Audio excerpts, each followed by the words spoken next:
Yeah, how long has it been since it's been just us? Too long. It's been a while. Too long. Yeah, Shouldn't been a have few left weeks. you without a dope podcast to step to. Step two. You know, my new anthem, and if you guys are interested, go listen to it. Little Duval, Black Men Don't Cheat. Yesterday was National Black Men Don't Cheat Day, by the way. So, it's What does that it's even mean? good. Black men don't cheat. That's what it means. And yeah. So what was yesterday's date? June 13th? Yeah, the 13th. National Black Men Don't Cheat Day. That it really is. No joke. It sounds So, like a but black just- dude made that up, though. But just don't cheat for that day. Nah, we don't cheat in general. That's just the rule. We don't cheat. It's just who we are. That's cool. That's the first I've heard of that. That's Find that interesting. song, man. It's a jam, man. It's Yeah. good. I like it. I know. If that's true, then what? Never mind. Moving on. I'm just messing around. We were going to talk a little bit about sleep today and how to figure out how to get some sleep because it's not always an easy thing. You think it'd be easy enough because it feels good to get sleep. But everyone's got everyone's got some FOMO. They don't want to go to bed when they're supposed to. They're afraid they're missing out on the basketball game or missing out on the ending of Game of Thrones or whatever it is they're missing out on. And we tend to just, I don't know, we tend to just kind of suck every single day at these transition periods in each day where we can probably get more from every day. I think a lot of people are like just kind of trying to get through the day rather than get stuff from the day. And if you look at it as you're getting stuff from the day, you can find small advantages in each and every day rather than kind of like looking at obstacles. If you can figure out a way to kind of, how do I set this day up in a way that I can A, be successful, and B, be really set up for the next day. I think that's what great athletes do with their workouts. That's what great power lifters do with their workouts and great bodybuilders. They leave the gym and they quote unquote left everything in the gym or quote unquote left everything on the mat or the field. But they did just enough and they left the area just enough or left the gym just in a way that allowed them to come back the next day and kick some more ass too. And so like, how do we kind of figure this out? And one way to figure it out is just to get some damn sleep. If you get sleep, you're not going to be fatigued. You'll make better decisions.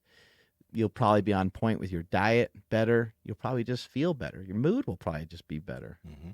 Yeah, no, it's literally, it seems like it's the precursor for all the good things that can happen during a day. Because first off, like you mentioned, if you have, full nights of sleep, like a full night of 8 hours of sleep, your decision making the best day is better. So instead, you have a little bit more power to choose the right things to eat than the bad things. I mean, we know that like when you're really tired and your inhibitions are low, it's much, much easier to reach towards bad food. It's much, much easier to make the decision not to work out because you're tired. It's much, much easier to do things in a less optimized way because, I mean, your mind isn't as working as sharp and as well as it can. So it's literally a precursor to all the either good decisions or bad decisions that you can make during a day.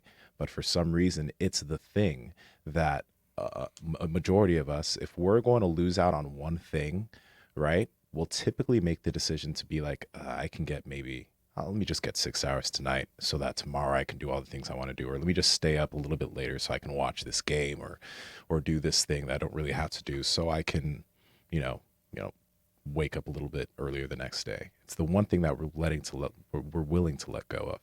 I always think it's easier to catch me at 7 in the morning than it is to catch me at like 11 p.m., because I like to try to shut my day down. And even if there are occasions where I stay up a little bit later, but even in those cases, I like to have the end of my day kind of shut down. I like to have the end of my day be at my house. I'm not out. I'm not at a restaurant or a bar or anything like that.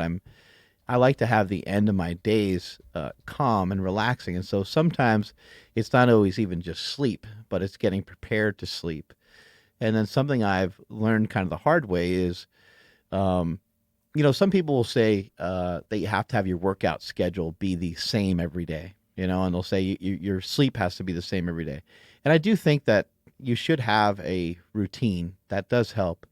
trying to get to bed at a similar time every day, trying to eat at the same time every day is actually a huge, like that's something that's very rarely talked about. But just eating the same on a same schedule every single day can be hugely beneficial.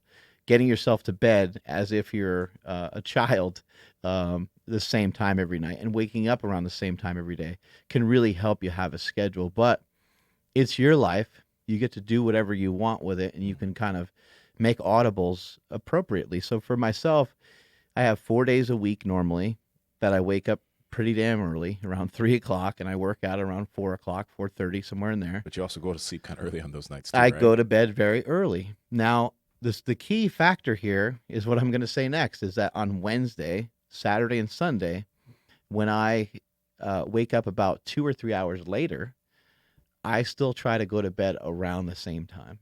So I don't, I know there's some conflicting research on like makeup sleep. Some people say that you can't get it, and some people, it works well enough for me. I'm sure that if I got better sleep all the time, that it would probably be even more productive. And it's something I'm always working on, just like everything else in my life. I try to get a little bit better at it all the time. So it's probably an area that I can still improve upon. But this is working great for me. And when Wednesday comes along and I get to sleep in a little bit, I feel like $1,000,000. But also in some weird way, I also feel a little bit lazy. And I have like kind of a head fog in the morning because I don't think my body is always used to getting that amount of sleep. So it's definitely a different feeling, but I still need to work on, unfortunately, like I'm probably waking up about an hour or half an hour earlier than I should be on the days I'm training super early. But the reason why I do it is because of scheduling of my friend Sean, who we've had on the podcast before, Sean Provost, who owns a bunch of Dutch brothers. He has to get back home because his wife goes and does a CrossFit workout at about 6 o'clock. So he usually jets out of here at about 5:30 so he can go home and then be with his kids. And so to take his excuses away, I had to kind of say, all right, well, let's fucking work out at 4 in the morning. So it's all Sean's fault, actually. Yeah, it's all his fault. I mean, I love working out in the morning, but I would probably ideally work out about a half an hour later or an hour later than what we're currently doing. Yeah, I think an hour later would be pretty nice. Peak. Yeah, it would be a little bit more manageable because going to bed at 7 or 8 is hard. It's very, very hard. I think probably, most of us are probably getting to bed somewhere between 9 and 10 almost, and that waking up at 3 or 3:30 is going to be very difficult. But as I'm mentioning, it's your own life. You can set it up whatever way you want. So adjust your stuff accordingly, but still try to make sure you're getting a good amount of sleep for you. For myself, I've noticed that 7 hours feels really good. I noticed that 8 hours consistently sometimes leaves me a little bit foggy and leaves me a little bit slower. Maybe it's something I need to get used to over a period of time. But for now, the 7 hours is working good. And I used to only get like 5 or 6. So it's an improvement upon what I used to do. Exactly. For me, 8 hours is great. Like I try not to let that that sacrifice, even if it's on a night and it's not ideal. If it's on a night that maybe I do have to work a little bit late, so I go to sleep at 1, I'll be up at 9. Like it may sound horrible. I'm happy that I do have the freedom to do that, but I'll be up at 9. I don't want to sacrifice that because I've noticed like through college, playing soccer and doing jujitsu now, I notice the impact that it has on the way that I perform when I get less sleep. So that's been something, even when I didn't know how important it was, I just knew how I felt when I didn't get enough of it. And I was like, okay, well, I have to get more of it, or I have to make sure that I get enough every single day, or else I'm not going to perform well. I think for a lot of people listening, one of their biggest gripes is like, I'm trying to get stronger, or I'm trying to get leaner. And you're doing all these things as far as working out and nutrition, but you're still, only getting maybe 5 or 6 hours a night. So like you were mentioning, doing little things during your day to make sure that you can save your time so you can get to sleep a little bit earlier, that's super important. Like you really should try not to let sleep be the thing that gets hit. I think in that book that we were talking about, guys, I mean, I'm not some sleep expert, by the way. Obviously, we all know this, but Matthew Walker is. So if you guys are interested in like learning more about why it's so important, all the intricate aspects of it, grab that book, Why We Sleep. Or I don't know if it's on Audible or something, but just try to get it, because when you understand and have an idea of all the things that sleep can affect, then it's going to be very hard for you to make that decision to actually let it go. When you know what's going on and you know like how it's actually affecting you and your health and your performance, then you'll be like, oh God, I can't do this. But he mentioned, I think Andre Iguodala of the Golden State Warriors. They did like not a study on him, but they tracked his sleep, and they were tracking his sleep because before apparently he was getting 6 or 7 hours a night. So they tracked his like 3-point percentage and all these parameters on his performance in terms of the court. And then they made sure he started getting 8 hours of sleep. Literally every single positive metric went out in terms of 3-point percentage, free throw percentage, lack of turnovers, everything went up in terms of performance because he started getting more sleep. So if you think about this as a powerlifter, you're trying to get stronger, right? Or you're trying to get technique, right? Well, if you can get more sleep, your performance is going to increase, and you'll probably like be able to get stronger much, much faster. Just makes sense. Yeah, and then he breaks it down like as far as like percentages too. Like if you get 6 hours of sleep, you'll be lacking this much percentage, versus like 8 hours of sleep, you'll be like 30% better than if you were to just keep working hard. And then also about like you can't like Mark was talking about this earlier about you can't really like make up for sleep. Yeah. So what I'm saying it's only beneficial if you get good sleep the night before you work out. And then if you try to catch up, like no, I'm going to get less sleep tonight, but tomorrow I'm going to get like way more sleep. It doesn't add up. So it's like it has to be before the workout, because after you do get a lot more recovery, but it's not as effective as the sleep before. So it's really interesting. That book is huge, man. It's funny. Like when I was at Sac State and I was volunteering at the ER because I wanted to be a doctor, right?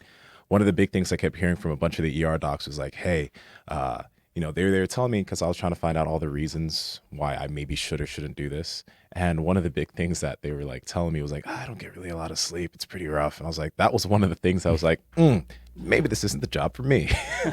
Like, I don't like that. I like to be rested so I can, perform well. So.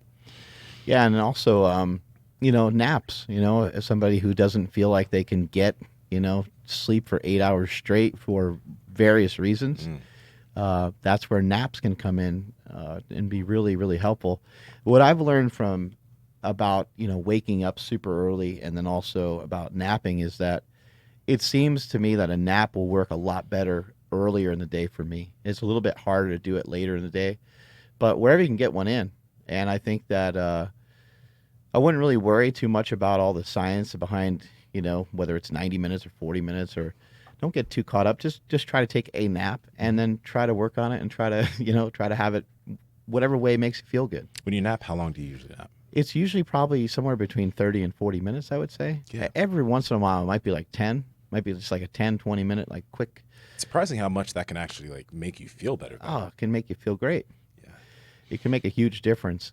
One thing I've noticed too is like if I'm tired, if I'm really fatigued, when I come into the gym and when I grab like a 45-pound plate, it'll feel like a 100-pound plate. It'll feel, just imagine just literally rolling out of bed and like grabbing a 45-pound plate. Like you wouldn't feel very strong. Like you wouldn't feel great. Even if you were fairly well rested, you're just not like cognitive yet. And if you are sleep deprived, you're not really all that cognitive the whole day. It's almost like you rolled out of bed the entire day. And your concentration levels are down. Your strength levels are down.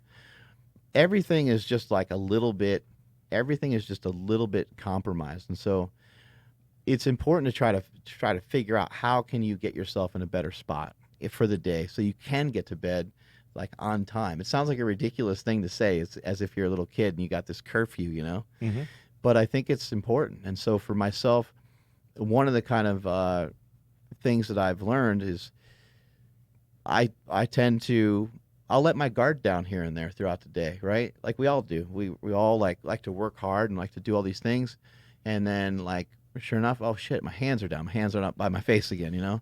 I got to keep my hands up. And like when I was boxing, my boxing coach would hold my mitts, for me, and he would say, "Keep your hands up."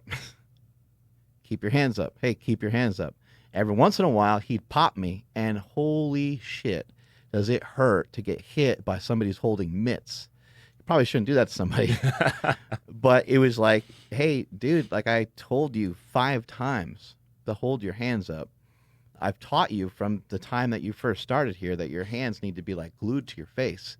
So I'm not sure where the miscommunication is happening, but let me reassure you that there is a miscommunication happening by punching you, with this hard end of this mitt. You just slip a jab in there, and the guy could punch so fast. It wasn't even hard, but it's like it'd give you like a fat lip. You know how bad that hurts if you ever had a fat lip.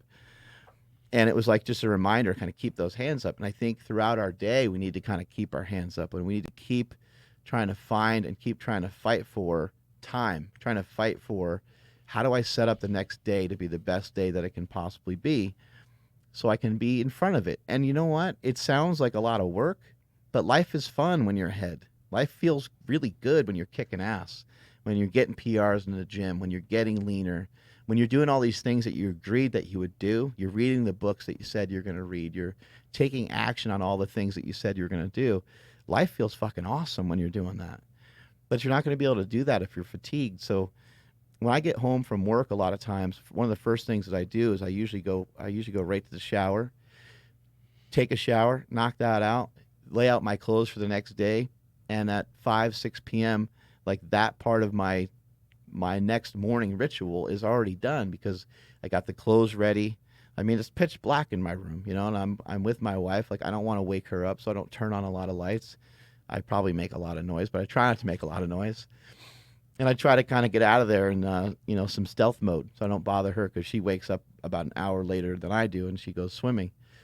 But everything's already kind of set up for that next day for it to be a little more efficient. So find in your day, find where there's a spot where maybe you're sitting on the couch or maybe there's, just this like lull. And I'm not saying you can't ever rest or take a break, but find a dead spot where no one else needs you for anything in particular.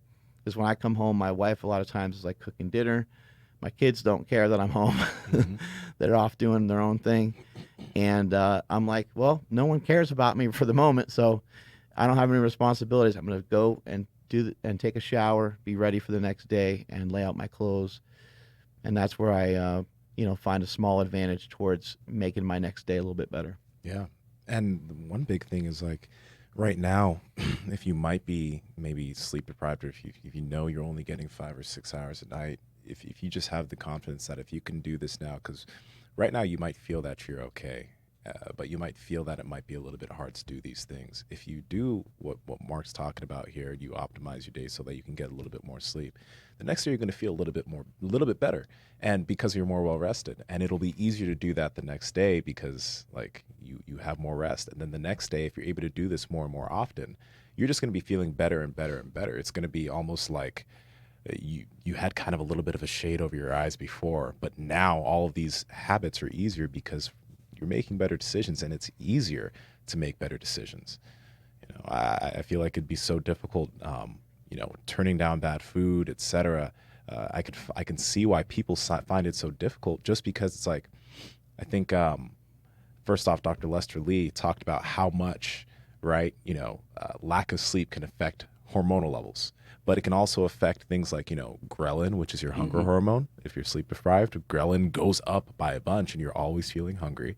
And leptin, that hormone that makes you stop eating, that hormone goes down when you're sleep deprived. Yeah. So I've said it on the podcast before. It's like you get the munchies when you don't sleep. Exactly. So like you want to make these good decisions, but your body's literally working against you, telling you can't do it. And if you just do this simple thing and try to do different things during your day so you can get more rest, all of those decisions will be so much easier. Somebody on Facebook asked this question, or a similar question to this. Basically, they work a long 12-hour shift, 7 days, they work hard. how much would you guys sacrifice like a training day to catch up on sleep? I mean, instead of doing it every single day, well, like maybe doing it every other day, that sort of thing. Well, somebody that works a lot, they might be able to, almost like work out every other day. So that would entail that, some weeks they would work out 3 days a week, and other weeks they'd work out 4 days a week if they trained every other day. Right. And they might be able to like, get a lot of sleep just by doing something like that. Because a 3 day a week lifting program should allow you to get, pretty good sleep. Another thing you could do is, and Nsima and I were just talking about this, get some bang for your buck in the gym, and figure out what in a gym is like taking you forever anyway. Maybe just get rid of that exercise. Like deadlifts are great, and deadlifts have great bang for their buck. But if you're spending an hour on them and you're trying to figure out, how do I spend more time with my wife? How to spend more time with my kids? Or how do I, work on some of these things these guys are talking about? If your workout's taking you 2.5, 3 hours, maybe you need to take out whatever's causing the biggest problem there. And it's okay to go in and have different workouts for a while. It's okay to start a workout with RDLs rather than just starting a workout out with deadlifts. Because I know once we get into a powerlifting workout, especially someone like Nsima who's lifting 755, it's like if you're lifting 700 plus pounds on a deadlift, it's going to take us a while to go from 1 plate to 6 plates to 7 plates and so on, right? So while those exercises are great and they do have a lot of bang for their buck, you might want to try to decipher, like, how am I going to use these exercises? Like, you want to get through a workout really fast on deadlifts, try some snatch grip deficit deadlifts for sets of 10. Your workout's going to be over really fast because you know how much weight you're going to use? Yeah. Not very much. Maybe 315, maybe 405 if you're strong, but it's going to be brutal. And you'll be done with those deadlifts very quickly. You can maybe move into 1 or 2 other exercises that you feel are really efficient, and you can be out of there. You could save a lot of time that way. Should tell everybody what we did this morning, because like we did volume wise, I mean, we did quite a bit, but we didn't, like, you only went up to I think 405. Mm-hmm. I only touched 2 plates today, and I still Deadlifts? I'm still torched from it. It killed me. Yeah, so like I've just been trying to do a little bit more reps. I've been trying to make sure that my training makes me feel better rather than make me feel worse is one of my goals. And so we did 315 on the trap bar for a few sets, and like set number 1 I did a set of 10, then I did a set of 15, and the last set I did a set of 20. And then I kind of like to, I don't know, I like to make the workout harder. When everybody thinks it's about to get easier, I like to kind of like mix things up and give everybody a little trick, give everybody a little present. Yeah. And so I went to 405, and then I did that for 10. And then, of course, my brother did it for 10. And a couple other guys jumped in and they were fired up. And that's what I love to do. I love to like kind of lead by example. Like, hey, let's, this is normally where the workout would come back down. No, let's rev it back. Let's rev it back up. And let's keep going up that mountain together. And so we did that. And then we were done with that. We actually broke off into a conditioning workout because, again, Sean's got to get out of the gym early. I want to make sure he gets a good workout. So I'm like, oh, shit, now we got to switch back to a conditioning workout. And then we're going to finish with hypertrophy. The workout from a strength conditioning standpoint doesn't really make any sense. Most strength coaches would take a giant poop all over this workout, but it is what it be, right? It just is the way it is. And so we did some hammer stuff.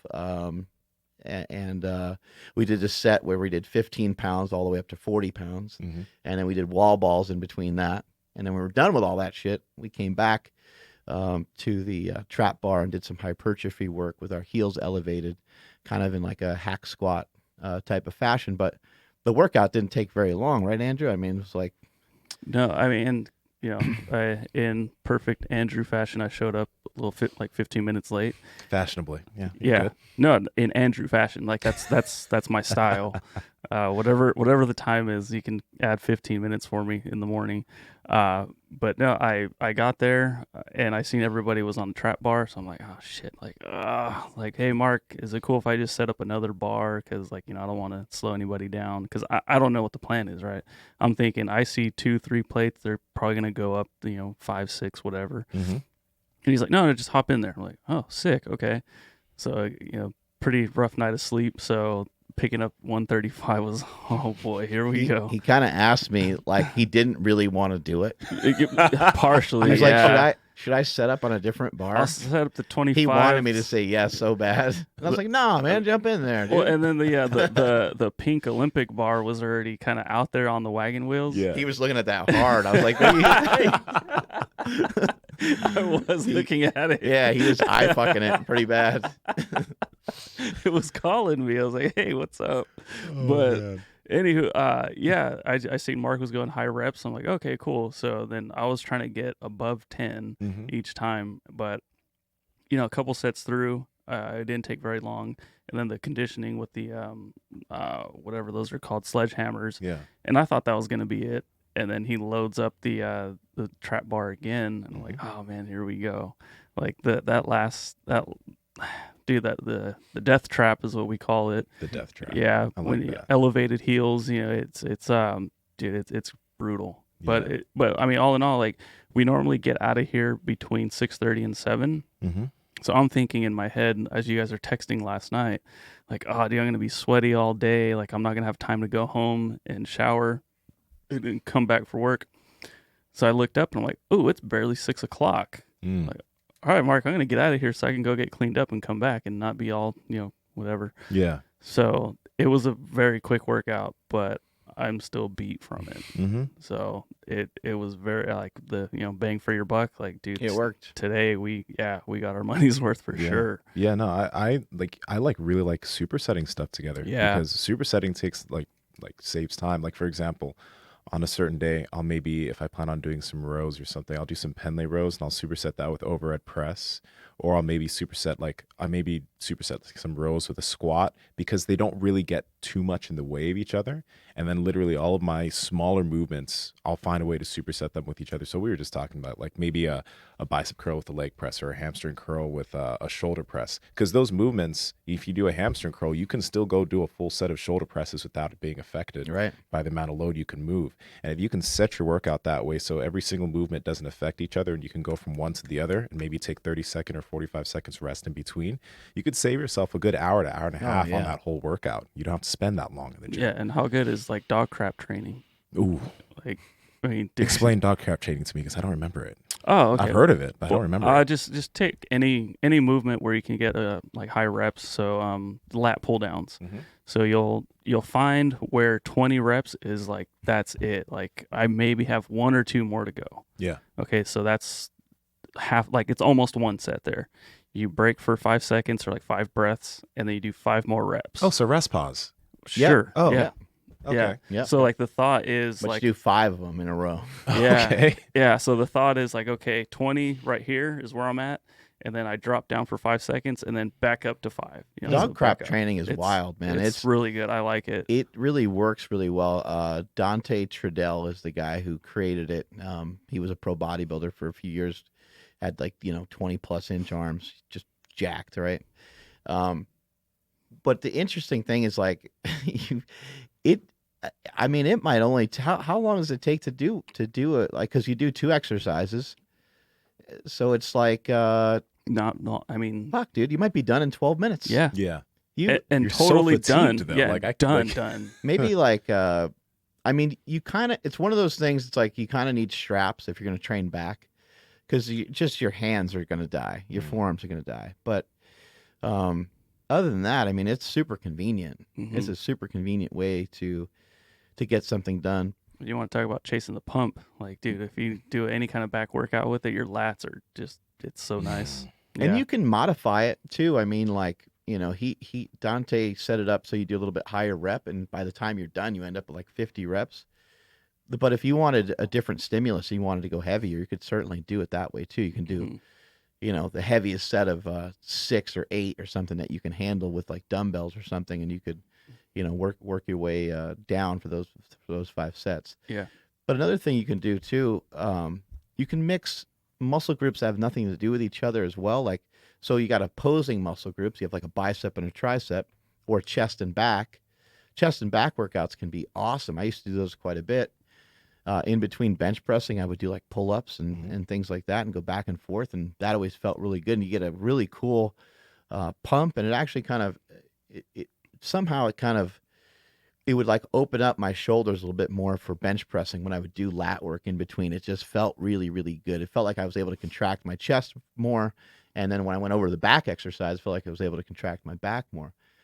But in addition to that, you can do muscles that just have nothing to do with each other. Like you could do biceps, and in between doing biceps, you could do like a step up or something like that. Or like I demonstrated the other day, some rotator cuff exercise, because most people have bad posture and their shoulders are shitty from trying to go too heavy on the bench press. So there's so many different ways you can mix these things up. But I think that, you know, a lot of us love being in the gym and we love training, but we make the mistake of maybe being there for too long sometimes.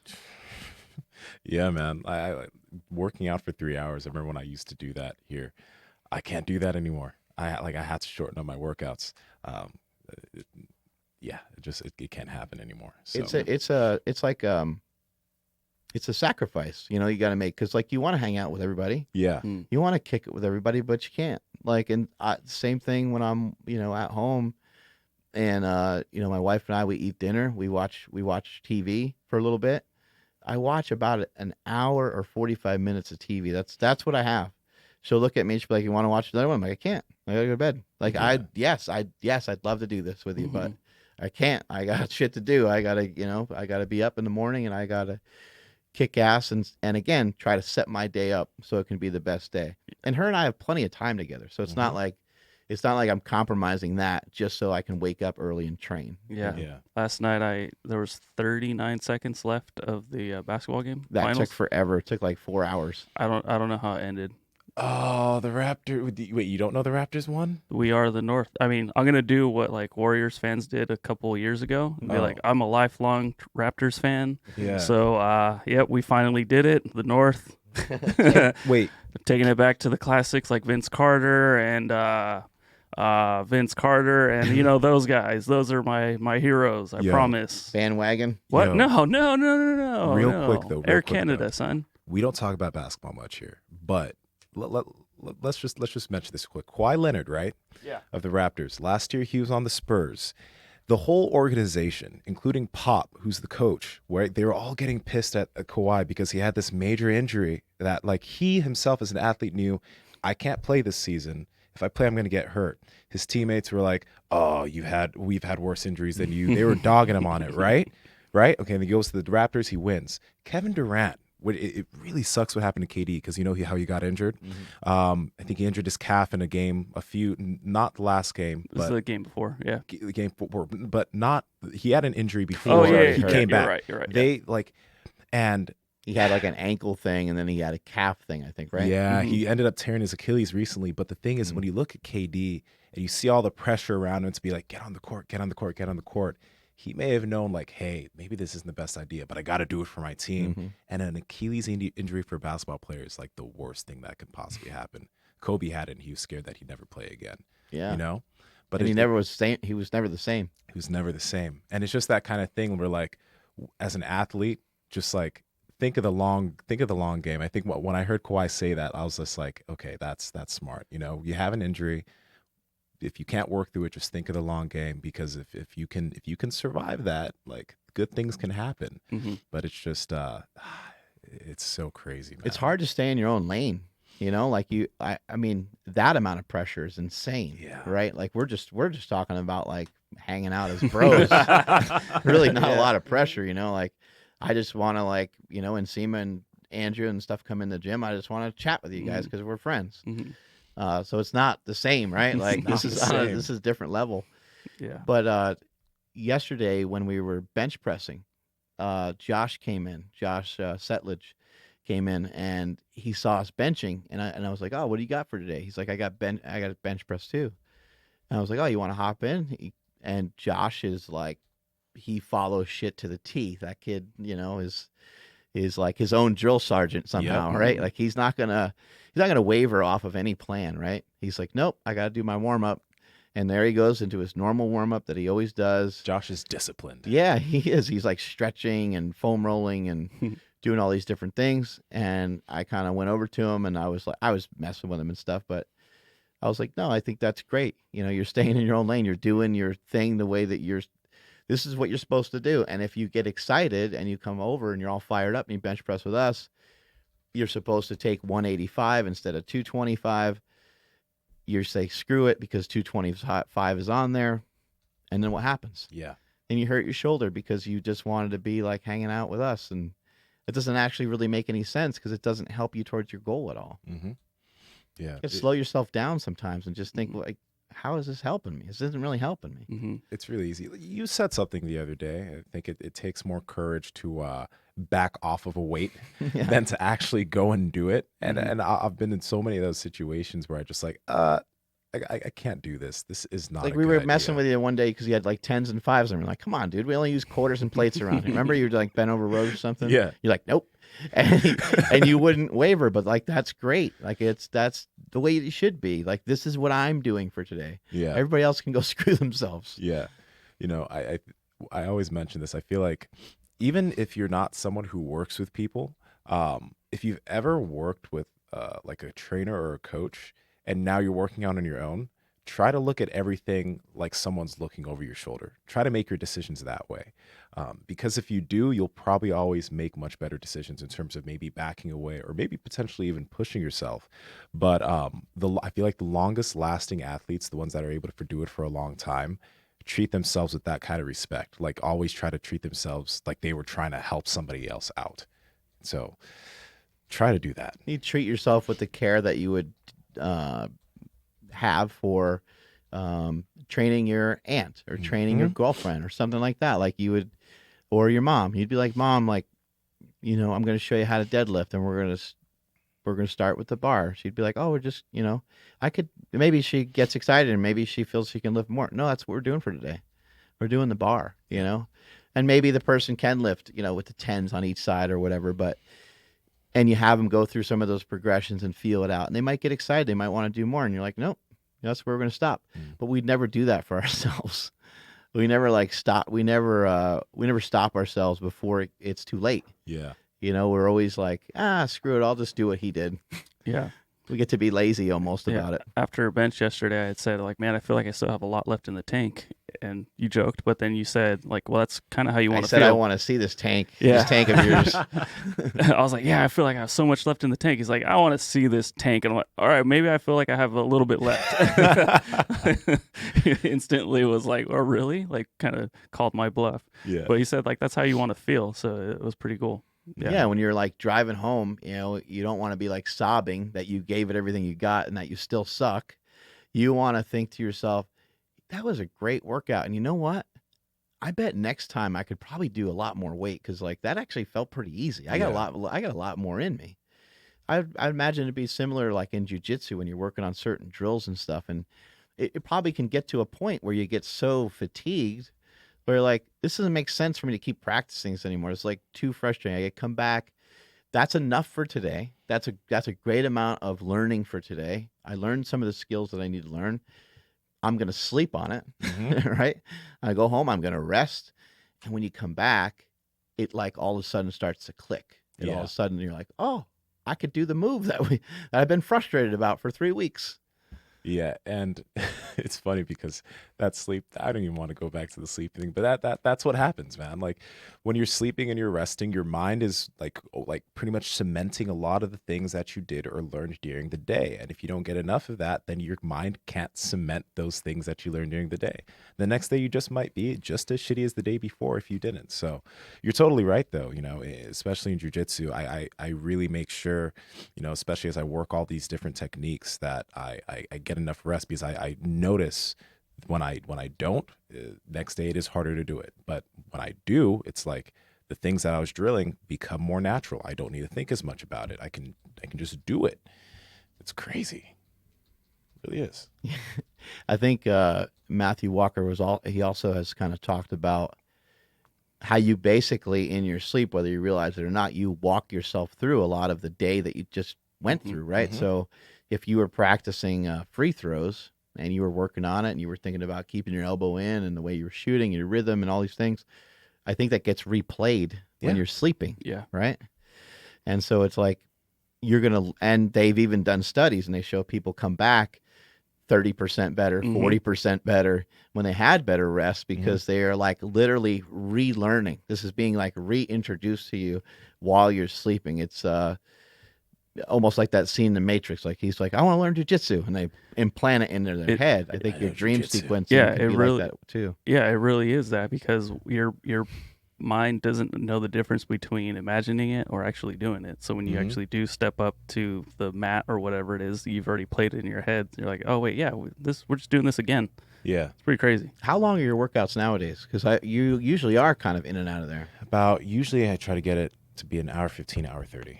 The hour 15 to an hour 30 That's minutes. reasonable. You got a warm up, right? And you got some stretching usually on your way out, right? Yeah.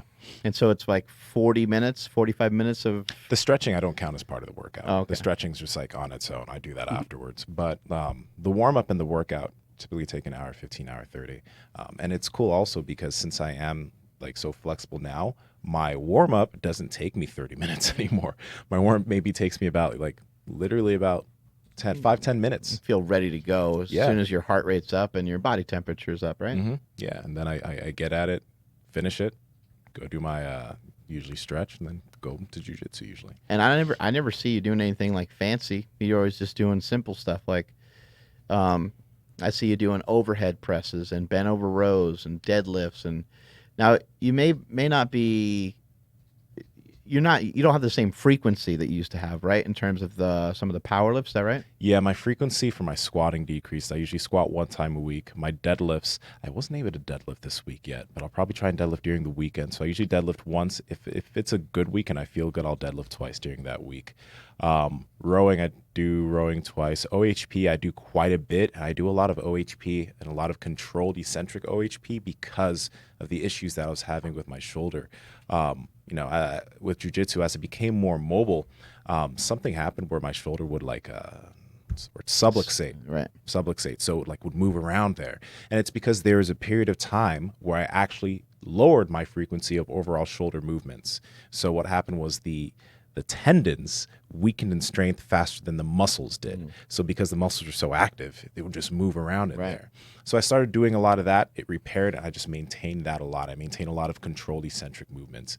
And a lot of the movements I do now, I control. But that's helped a lot. Just lowering the weight slowly on an overhead press. Lowering the weight slowly, bringing it up, and controlling it. And I don't only do that on the OHP. I try to do that for a lot of my different movements, not like maybe biceps and stuff. Is it hard? Like, do your shoulders get lit on fire when you're doing it? Yes. Yeah, they really do. But they've been getting a lot stronger with that way too. So I haven't had any of those issues at all, not even remotely. Yeah. But yeah. What do you think about ART? I think if you need it, get it. There was a period of time that I went to an ART specialist a bit, I think 2.5 years ago. But I also think that it really just depends on what you've got, because as I started stretching more and doing a little bit of mobility stuff, I haven't needed to do anything like that in a very, very, very long time. Yeah, I'm just asking because I just recently, how I told you I was training and I got coached by Coach Marco at the gym. Yeah. So we ended the session with some pretty hardcore, well, in my opinion, hardcore ART stuff. It's just, I don't, I don't know, man. It's grueling, and I don't know if I really understand the benefits of it. What were they Were they working on something specific on you, or? It just kind of stretching everybody out. But I had mentioned, I'm like, hey, my lower back is it's it's a really big issue. So don't even we're just on the floor in the gym, So it was just all upper body. So chest, pecs, dug deep into my armpits. I even started bleeding at one point. I was like, oh my gosh. Oh God. Yeah. Well, it's because he got dug deep into my armpit, and my armpits are I can't find a deodorant that doesn't just make me peel for some weird reason. I see. So broke the skin. But and then the forearms and everything, and yeah. I don't I did have a really good bench day this week. Okay. I don't know if that has anything to do with it, or the fact that I just been getting stronger and eating and no longer natty, but no longer natty.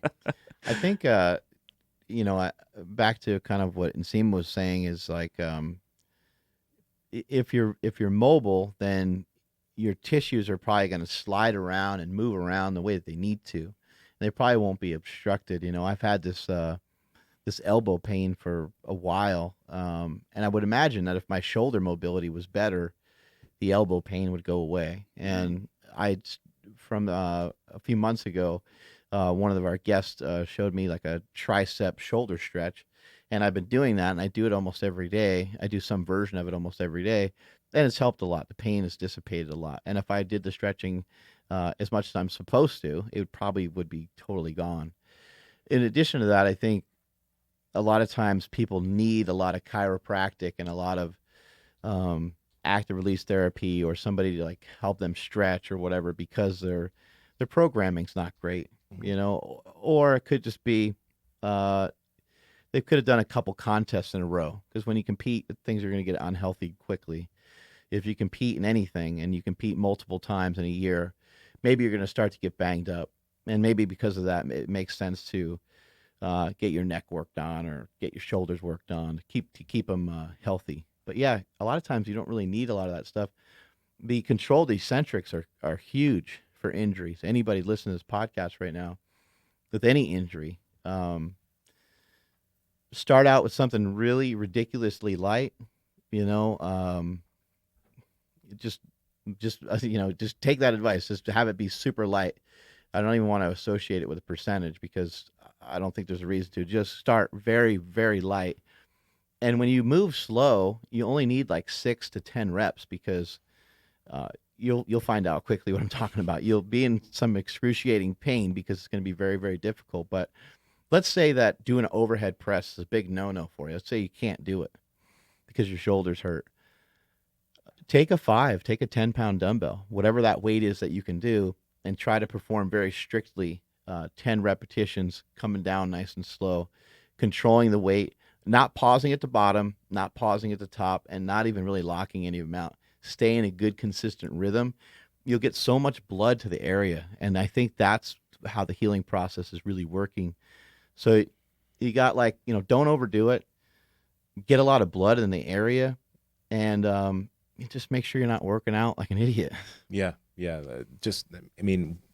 A lot of powerlifters listen to this, but when you do some of your accessories, really think of it like a bodybuilder. A lot of bodybuilders, their focus isn't on just moving the most load possible or getting in the most volume, even though volume is super important. Their focus is that they feel whatever movement that they're doing, the specific muscle group that they're trying to work. What I've seen a lot of is for example, a hammer strength row, right? You know how guys, now, if you guys don't know what I'm talking about that chest supported row that you have in the gym where you can put your chest on it and you can row with both hands or a single hand. I see a lot of guys load 4 or 5 plates on there and they're just going at it, right? I don't need anything but maybe 2 plates. Mm-hmm. I could get a crazy pump and stimulation with a single plate on that thing because I really focus on only pulling back with my lat. I could do 4 plates, but I haven't done 4 plates on that machine in the longest time because when I do that, I can feel my biceps compensating and taking a little bit of the load. I can feel a lot of other muscle groups that I'm not trying to work helping me out with that movement. So I'll do 2 plates or maybe 2 plates and a quarter, and people will think it's super light. But do you see what this is doing on my back? Really think about that. Mm-hmm. So when you're doing a lot of these movements, really focus on that muscle group you're trying to work. Don't just load it up because you could do more. Because maybe you can tricep push down the whole rack, but then how much of your shoulders and maybe your back and all these other muscle groups are you getting involved? Mm-hmm. Yeah. What are some of your favorite accessories for the deadlift? The question came in earlier, just didn't get a chance to get to it. Accessories for the deadlift. Yeah. I love pause deadlifts. I love double pause deadlifts. So pause deadlifts, you should, if you do program these, think about where maybe your worst point is.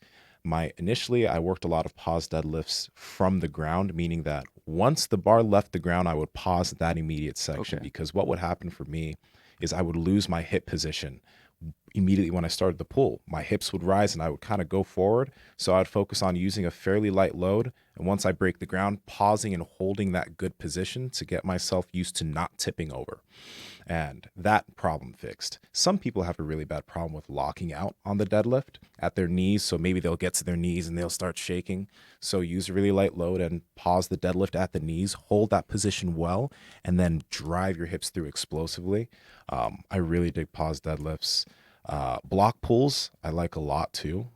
I like those. In terms of movements that I think also helped me in terms of positioning, I think the Penlay row is really good for me in terms of my back position for my deadlift, because it helped me to really maintain good position while strengthening my back. I know there's people that like Kaylor Williams did the pulls. Those are cool too. The Ed Cohn deadlifts, ones where you keep consistent tension, those are really good also. And then obviously I think anything that helps strengthen the back, the hamstrings, the glutes, all of those are good accessories. But direct deadlift stuff, I just really, really like pause deadlifts. Yeah. I think, people can get a little carried away about having their accessories be so different than the actual movement. I do think some lat work can really come into play because the grip is involved, forearms are involved, biceps are involved, all these muscles are involved in a deadlift. But this kind of idea of like, heavy one-arm dumbbell rows are going to really improve your deadlift drastically. I think they can in some certain situations, but I think the best bang for your buck is going to be deadlift variations. Some form of deadlift variation. I even consider a bent over row a deadlift variation, just because you are already in like a deadlift position as you're doing the movement, kind of no matter how you do it. And I think this other idea too of like building up the posterior chain is going to really build up a strong deadlift. I think it's kind of a misconception. I think the central nervous system still needs to be attacked through heavy weight, and that's why I'm saying other forms of deadlifting is where it's at for assistance exercises. And I would say the same thing on bench and the same thing on squat. But this idea of like doing GHRs and building up your hamstrings is not really going to be the thing that's going to help you pull 800 pounds. It can assist the whole process because ultimately at some point your hamstrings are going to go, holy shit, this is heavy weight. And they may need to contract and be on board with what you're doing. So they may need to be put together really well. They may need to be strong enough to handle what you're going to try to do. But I wouldn't really look at it as that being a builder. I'd go back to what Nsima said earlier. Treat your assistance exercises like a bodybuilder and really think about them. Powerlifting, we don't often have enough time to really think about stuff because we're doing a squat, we're doing a deadlift, doing a bench, and a lot of times it's over 70% of our max. And too often it's probably in the 90% range. And what can you think of, with 90% of your max? Nothing, right? Oh, holy shit, I hope I don't die. That's all you can really kind of think about. So, you probably have heard, bodybuilders in the past say, think big, eat big, right? That whole concept, that's a great concept to have. And that's what you should be thinking when you're doing your assistance exercises. So when you're trying to have something transfer over, back into a certain lift, doing your tricep push downs, again, that's not going to build up a big bench press. And I think having a larger muscle can help you because you can have better leverages. So having bigger triceps, having bigger biceps, they can help. But it's not going to be the main driver of what's going to turn your central nervous system on and have it ingrained into your body on how to bench press bigger weights.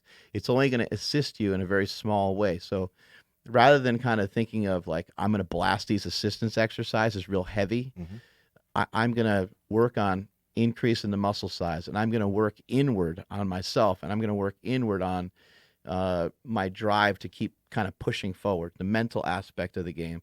And then also, too, almost like you're looking inside the muscle and you're trying to work the attachments of the muscles. Trying to work, like if I have elbow pain, I'm trying to think of the connective tissue. I'm trying to think of everything. I'm trying to think of all the little different things that are in there. And I'm actually visualizing the bench press sometimes when I'm doing some tricep exercises. Or if I'm working on a pause deadlift, I might be thinking about, if I'm working on a pause deadlift, I might be thinking about getting back to deadlifting over 700 pounds again. So when I'm doing it, even though the weights are lighter because the pause makes it more challenging, I'm still thinking that there's 700 pounds on there. I want to lift it like an animal and I want to do it the right way, but I have an appropriate weight on there that allows me to think and allows me to feel. Because if you can't think and you can't feel it, it's going to be really hard to learn it. Oh yeah, most definitely. One more thing that I think might be really beneficial for anybody, like you mentioned that you don't want to make too much of a departure from that movement, to actually strengthen that movement. Something that helped my sumo deadlift a lot was actually, I think, working conventional deadlift for a while also, because there were a lot of weaknesses that I had throughout the ranges of motion of that movement. And there was a period of time at the old gym when I was really, for like 3 months, just conventional deadlift, progressing that, because I think my best at that time was maybe like 640. So by the time my conventional deadlift hit 700 on that in the gym, I think my sumo deadlift got stronger in the time that I wasn't working the conventional, because there were some things that weren't that the weaknesses that I had in the conventional, well, they helped some of the weaknesses that I may have had in my sumo. And one thing that I notice actually a lot is that individuals that I work with that pull conventional, there'll be a period of time that I'll have them pull sumo for a bit. And it'll help them get used to using their hips better, because sumo, as you guys both know, is super hip driven. Then when they move back to conventional, they're better at activating that area when they're doing conventional pulls, and their conventional ends up actually getting much stronger in the period that their sumo got stronger. So whatever the movement is, maybe you're trying to progress your bench press, you're trying to progress your squat. If you're not close to a meet, maybe take some time out, maybe try and progress the front squat for a little bit. Doesn't need to be half a year, could be just Right. 2-3 months. Maybe try and progress a close grip bench press for a period of time. Because And notice he said 2 or 3 months. I don't think people have patience for that. I don't think You're right.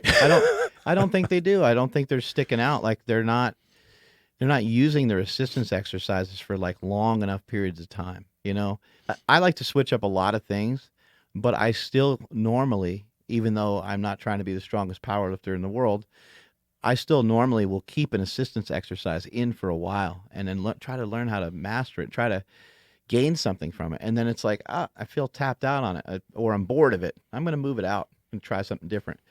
Some of the kind of fluff and puff, as I like to call it, the stuff later in the workout that I might do just to kind of bro out at the end of the session, to feel good and get a good sweat going, get the heart rate up. Those kind of things, those can be interchangeable. It's not a huge deal, like cable crossovers. Like, who really gives a shit, right? Yeah. There's certain movements, a lat pull down, it's like that could be changed. You could change different handles, and you could do them whatever the hell way you want. It doesn't matter a ton. But when it comes to kind of these, as I like to call them, secondary barbell movements or secondary movements, yeah, you got to leave them in there for a while, because you got to get better at them. You got to get stronger at them. And anyone that's programming out there, that's worth a shit. They know that, and they'll do that for you. They'll make sure that your assistance exercises are in there for a while, because you got to be able to build them up, just like you build up your bench press, just like you build up your squat. A movement that I really like a lot, that helped me a lot, that I haven't really even shown much, or I think I maybe shot like one YouTube video on it like a million years ago, and I should probably shoot another one, but I'd go back and forth between stiff leg deadlifts and regular deadlifts, back and forth, to learn where your hips are.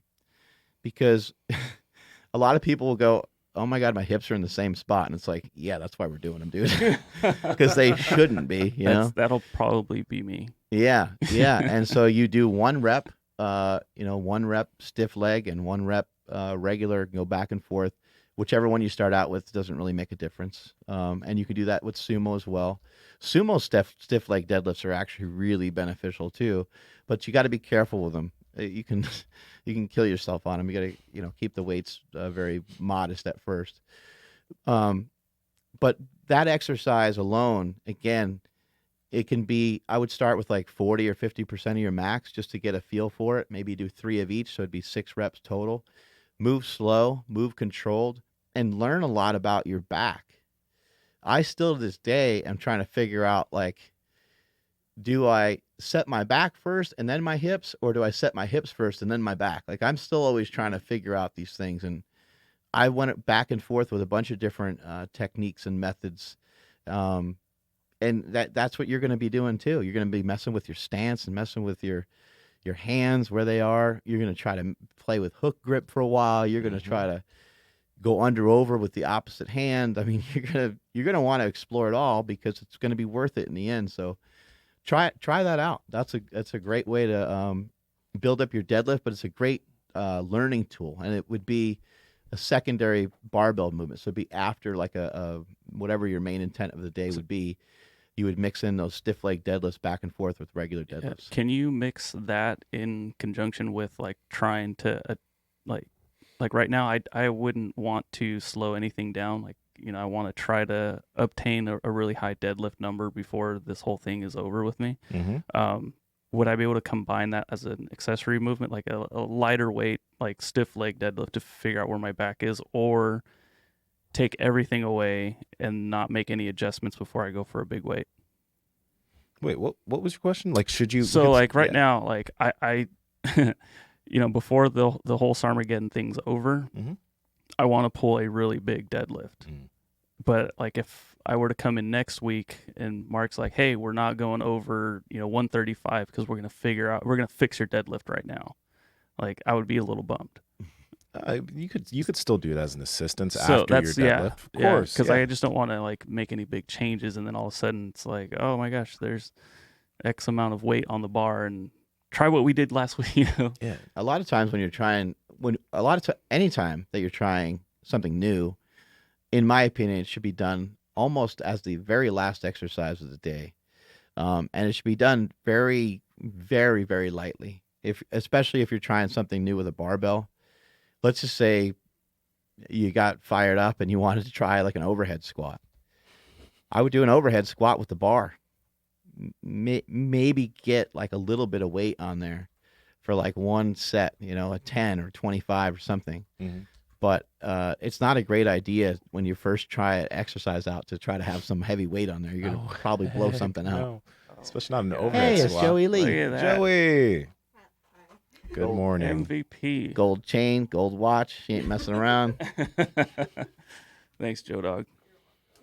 I get my morning crack. Yee! That's all right. Oh, Now- if you guys are listening to Now this, the we just podcast got our starts. coffee. so now the warm up's over. Yeah, that might have sounded weird, actually.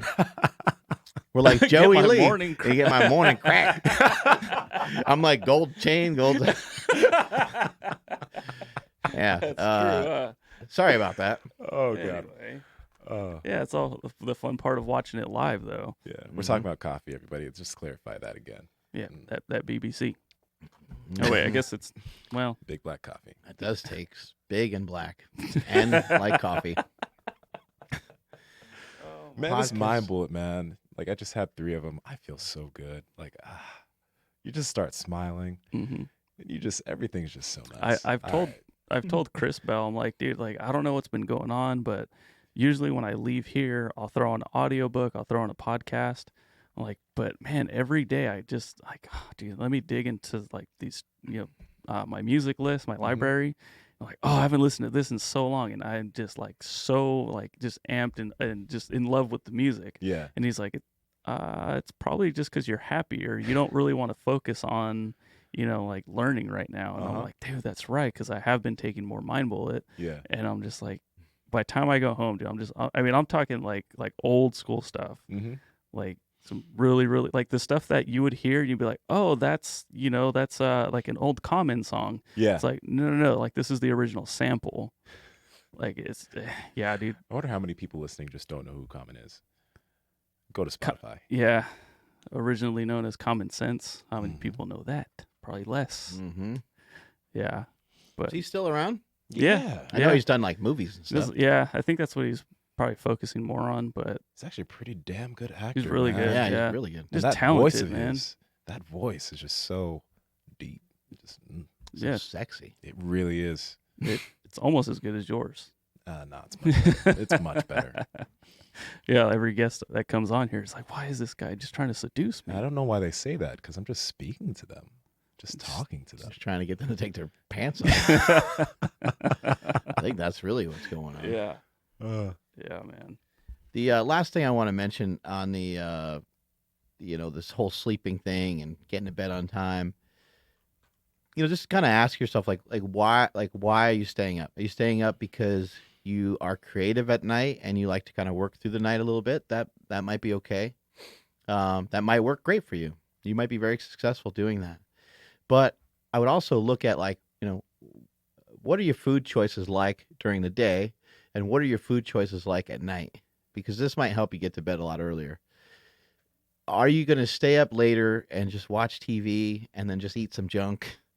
I mean, that's not really, look, you're probably already getting 60 to 70% there in terms of your fitness, in terms of your strength. So if the option is, should I stay up and watch another show and just like snack on a bunch of bullshit? You should probably just say, you know what? I want to make this. I want to make this sacrifice. I'm just going to go to bed and just fucking go to bed. Like, make that decision. See what it looks like when you make that decision just 5 days in a row. Just for 5 days in a row, even 3 days in a row. And I guarantee you that by the third day, you're going to wake up, you look at yourself in the mirror and go, oh my God, like I'm quite a bit leaner than I was 3 days ago. That's how quick it can turn around. Those little self-sabotage that you might have while you're watching TV or while you're letting your guard down could be the thing that's just messing up the other six. You put all this effort in during the day. You work so hard for everything. You have a 9 out of 10 day going, and you kind of throw it all the way kind of towards the end of the day, and you end up with like a 6 or a 5, and a 5 or a 6 is just not enough to really make progress. So, take it from somebody who's self-sabotaged himself probably more than anybody in the history of the planet, myself, and just, say, you know what, I'm going to just make this different for today. I'm just going to go to bed. Yeah. Get your ass in bed. Very true. I think in that book, Matthew Walker talks about something called micro sleeps. It's when you don't get enough rest, right? And you find yourself just going like that all the time, right? I got in my first car accident because of a micro sleep. Oh, shit. Yeah, man. I was like 20, 21. I wasn't getting enough rest because I that shit's dangerous as hell. It really is, man. It was finals. And I remember I was driving down the road after work, and then I remember, boom, and I hit a car. Like, it was that quick. And the crazy thing is, man, like, if you want to do this for your safety too, because when you have a micro sleep, it's not like driving drunk. And I'm not saying driving drunk is good, by the way, where you have like, you can control your car a little bit, right? A micro sleep, in that time where your eyes are closed, you literally, every motor function just stops. So you're in literally like a rocket. And Matthew puts it like this in the book. You're like in a rocket going down at 50 miles per hour and nothing's stopping it. And that's how I got in my first ever car accident in my first car, So like, what I didn't realize that, like, well, obviously I knew it was because I didn't have sleep, but when I realized what micro sleeps were, I was just like, God dang, why did I do that? Why was I so stupid to put myself in that situation? That's how I totaled my first car. Well, and if you're falling asleep like that too, maybe if you're in your 20s, it's probably not a huge problem, but if you're falling asleep like that and you're in your 30s and 40s and 50s, and maybe even upward, you might have sleep apnea. Like, if you're falling asleep randomly during the day, like, that is not normal. Now, if you're just fatigued because you got your ass kicked by the week, that's pretty normal, and you're a hardworking person, and every time you sit down in a chair, you fall asleep.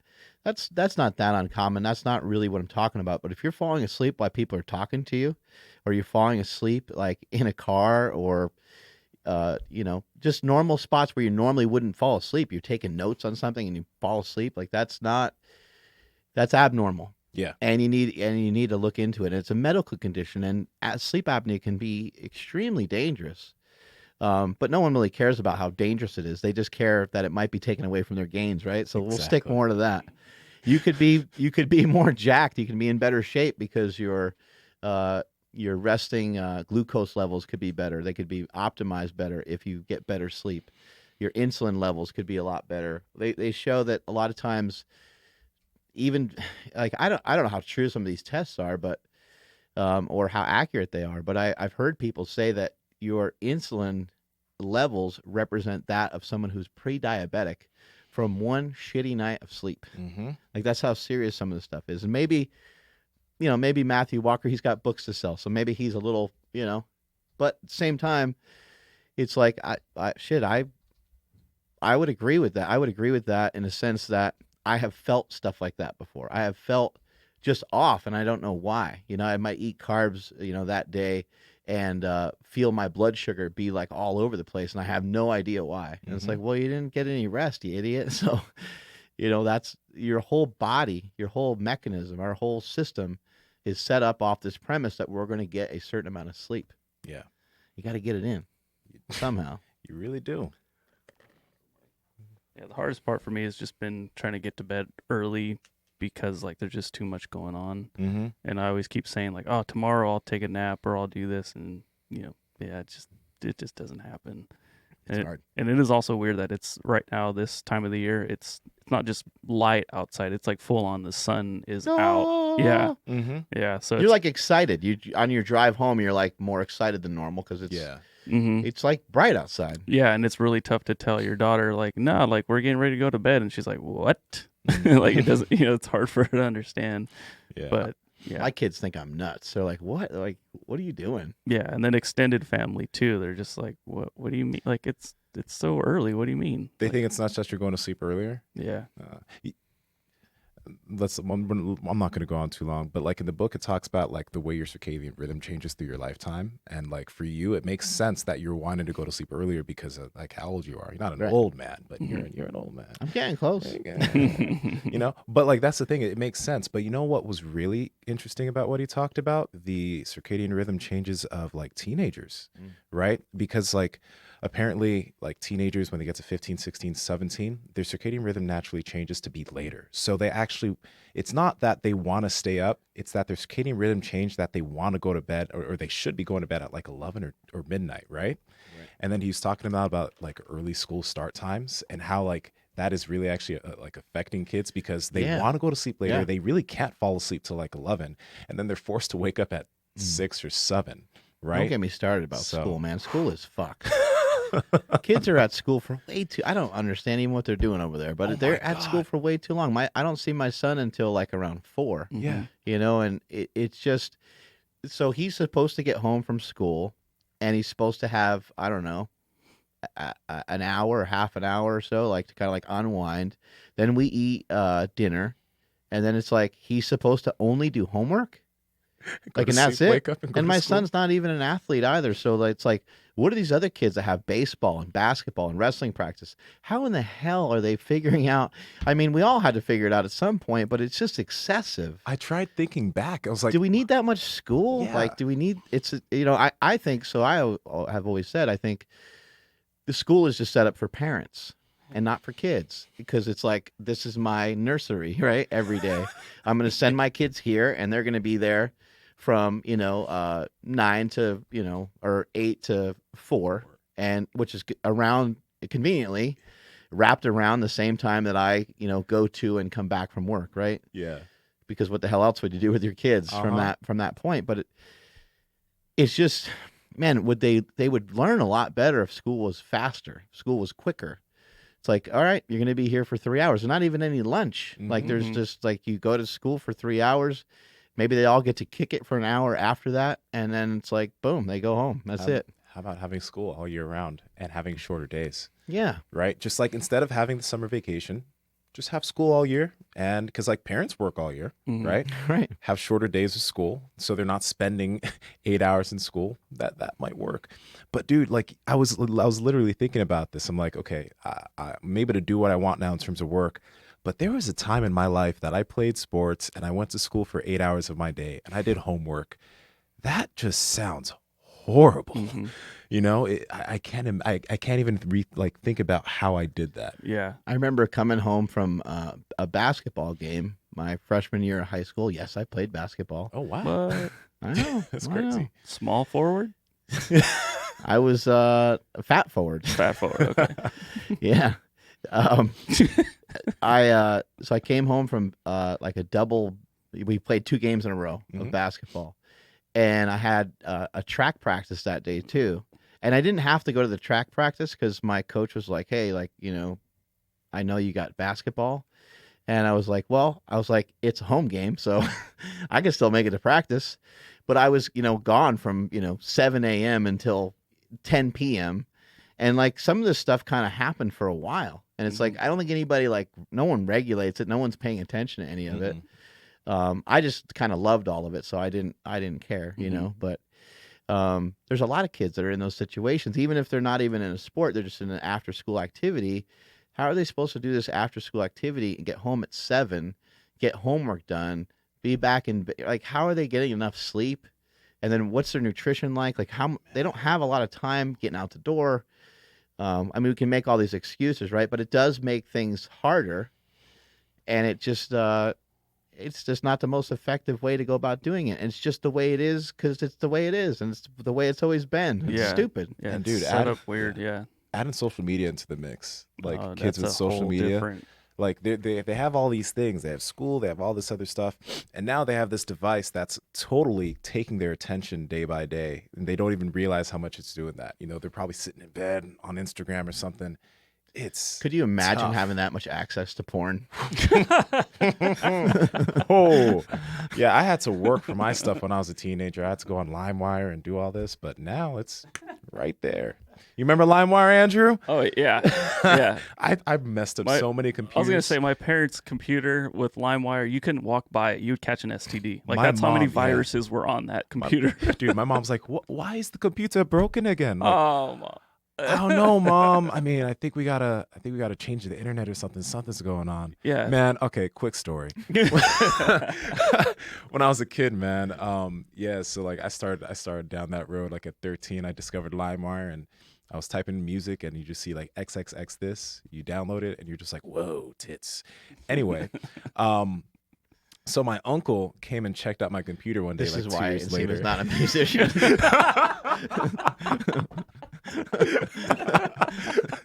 So my uncle 2 years later comes and he checks out the computer, and he's like, I make sure to try and delete all the history and delete everything, right? But he's a techie, so he goes to some backlog thing. course, Gotta it's clear never- the cache. Yeah, he sees it, and then he tells my mom, and so my mom, she brings my best friend Brian Belaya down to the house. I love where this story's going. Your mom thinks you're a freak, right? and she's sitting there talking to me, and she's telling Brian, look at your friend. Look at what your friend does. And she tells him about all the porn and all this. And the thing is, Brian's sitting there, and he's like, but he does the same thing. Yeah, he's taking notes. Right? So, oh God, that was just like bad. And then I got the worst beating of my life on that day. It was the worst spanking of my life. It wasn't even. Did your mom like? Did she talk to you about anything, or she just? What do you think she was frustrated about? I think okay. So first off, she was in a very difficult position being a single mother with a son. Yeah. That's doing that. Like, we never had that talk. So she didn't have any other way to express it to you that she just didn't think this was a good idea, basically, right? She knew she knew it was bad, but she couldn't really tell me why. Right. Like that's the thing. Like she didn't know. Like she was just like, this is bad for you. Yeah. You What an shouldn't be doing that. what an awkward position to be in with a mom and a son, right? So it's Right. like it's super like the spanking is almost maybe better than the awkward conversation Yeah. that may have happened, right? Like she talked. Trust me, she talked to me about it. But she also spanked me for Yeah. it. Like there was both. It wasn't just this boom you get spanked. But she talked. But like she couldn't. Like she just knew it was bad. And like she had my pastor. So my pastor talked to me about it. My uncle talked to me about it. But No, your mom's also religious and stuff. Yeah, too, yeah, so yeah, that yeah. might play into that too. yeah, Yeah, it is weird because it's like, I don't know. It's like you didn't really do anything wrong, I just but it's definitely like not a good path to go down for a young kid because you just can't. Maybe you can't internalize what you're seeing. you don't know what you're seeing. You know? Yeah. And that's the thing. That right there, that phone. Oh, bro, kids got it rough. I had to work to get mine, and you had to work to get yours. You had to get like if you had to, as a kid, you had to some- find DVDs. Yeah, or nudie magazine. nudie magazine. Nudie mags, yeah. Yeah. Oh my gosh. Yeah, kids these days will not know the struggle and the risk involved when clicking on a link or something. I'm sure. I don't know if you guys had anything like this happen, but I remember there was like a kid in school that like brought like a magazine into school, like in like 5th or 6th grade. We had a guy that bring the Sports Illustrated swimsuit edition in geometry Yeah, class. Yeah. I don't know why or how that. Like, I don't know if the kid thinks he's cool. Like, and there's always just like this weird Yeah, kid. you don't want to. I couldn't imagine being like, check this out. Like, hold on. Imagine if like I brought in a magazine into work. It's like, guys, so like, embarrassed. dude, like this, you got to check out this edition. Like this is. Look at this girl, unbelievable. Like that's so weird, right? But I Yeah. guess you're a kid, so I mean, all bets are off, right? I don't know. Yeah, we don't know better as kids. I've heard people say that they found magazines like pornographic magazines like in the woods. Yep. And I've heard that many You hear that a times. And I'm like, lot. who are these weirdos that are dropping magazines in the woods? They're just what they're paying it forward. yeah, what is that story? Yeah. But I actually thought about having like a stash of magazines to like prevent my son from like messing around on the internet. I'm like, maybe I'll have some magazines Not that are bad. like conveniently like halfway hidden, but Yeah. not really. Yeah. You know what I mean? And like it'd be safer. Like if he's looking through Playboy and Penthouse, Hey, it's that's like those are just naked chicks, and it's not a Yeah. huge deal. And I don't, but who knows what he'll get into on some of the free websites you got access way to. better than internet. Man, when I was a teenager, I went on to a soccer trip in Vegas for a tournament. I was like 15, 16. You know how down the strip they have all the little things of the naked women? Yeah. Yeah. So like me and my teammates, we were like collecting them. And then like we would be like, hey, what'd you get, man? Oh, let me get that one. And we had them like trading cards. Boys, bro, we're so stupid. Yeah. Yeah. Oh my god. Yeah. I remember like like a lot of the 80s movies and stuff back in the day, like you'd see titties in them and stuff like that, and it would be like the most exciting thing in the world because they like nowadays it's you got so much access. Yeah. You have so much access, so seeing a nipple in a TV show or something, just it wouldn't be that surprising, right? Even though they still have censorship and stuff.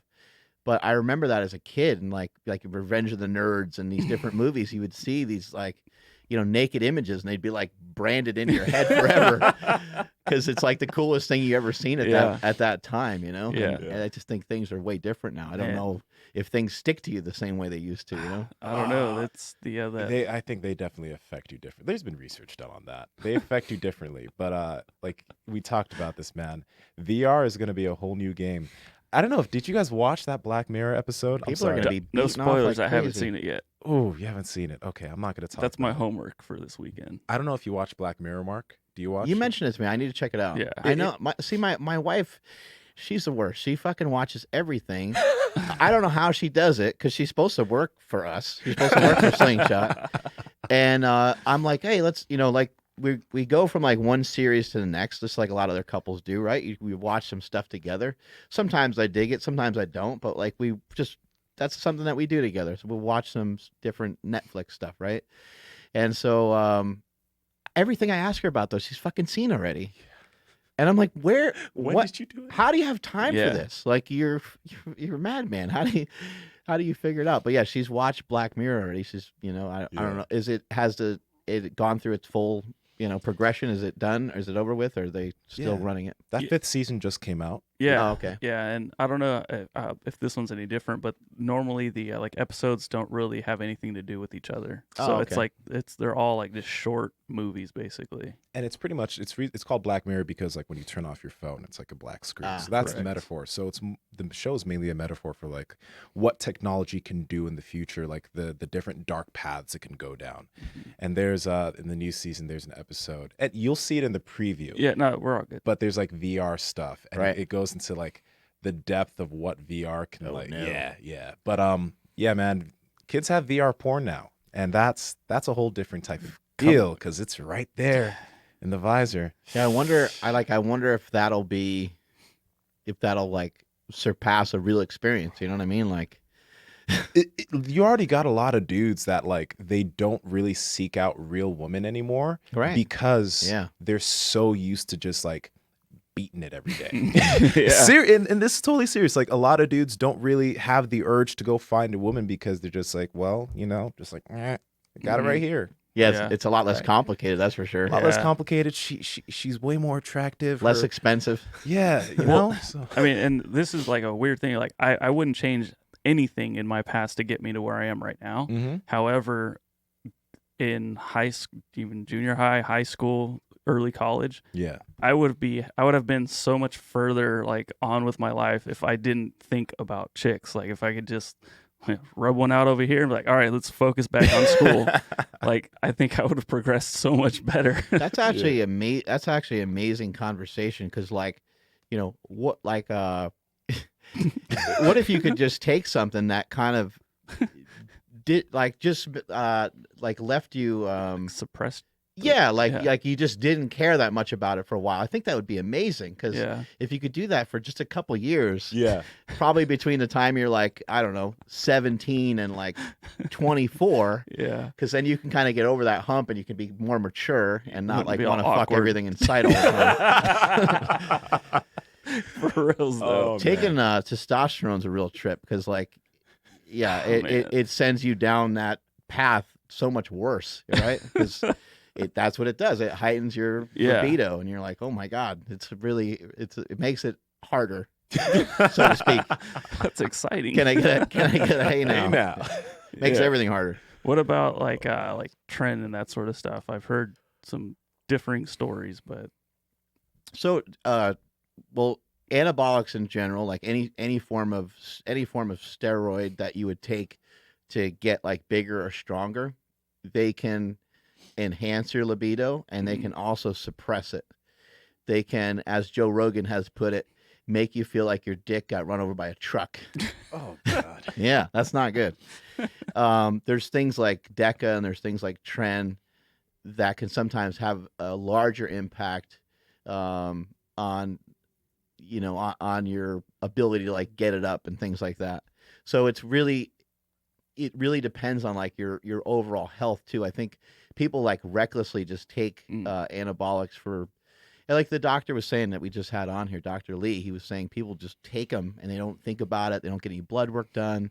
And then they're wondering why they have problems. So they can work really great in terms of like libido and in terms of sexual performance and all these things. It can work great for those things for periods of time, Mhm. but just like anything else, it will like dissipate over a period of time. So it's like you have to yeah, it's complicated, and that's why like I thought having him on the show was great, and unfortunately I don't think enough people really listen to what he said because he's not like Jay Cutler, or he's not like this Yeah. big, right? So like people want to know the extreme, like just tell me the stack, bro. I just want to Mhm. be fucking jacked. Yeah. And it's like, no, dude, like I'm trying to tell you, like, this is a very complicated thing. Like, do you want to have kids? Because if you do, it's probably not a great idea to take these. I had Jake before I ever took anything. And then when I had Quinn, I had to come off, and coming off was actually really hard, and it was a pain in the ass, and it was difficult. It was very difficult.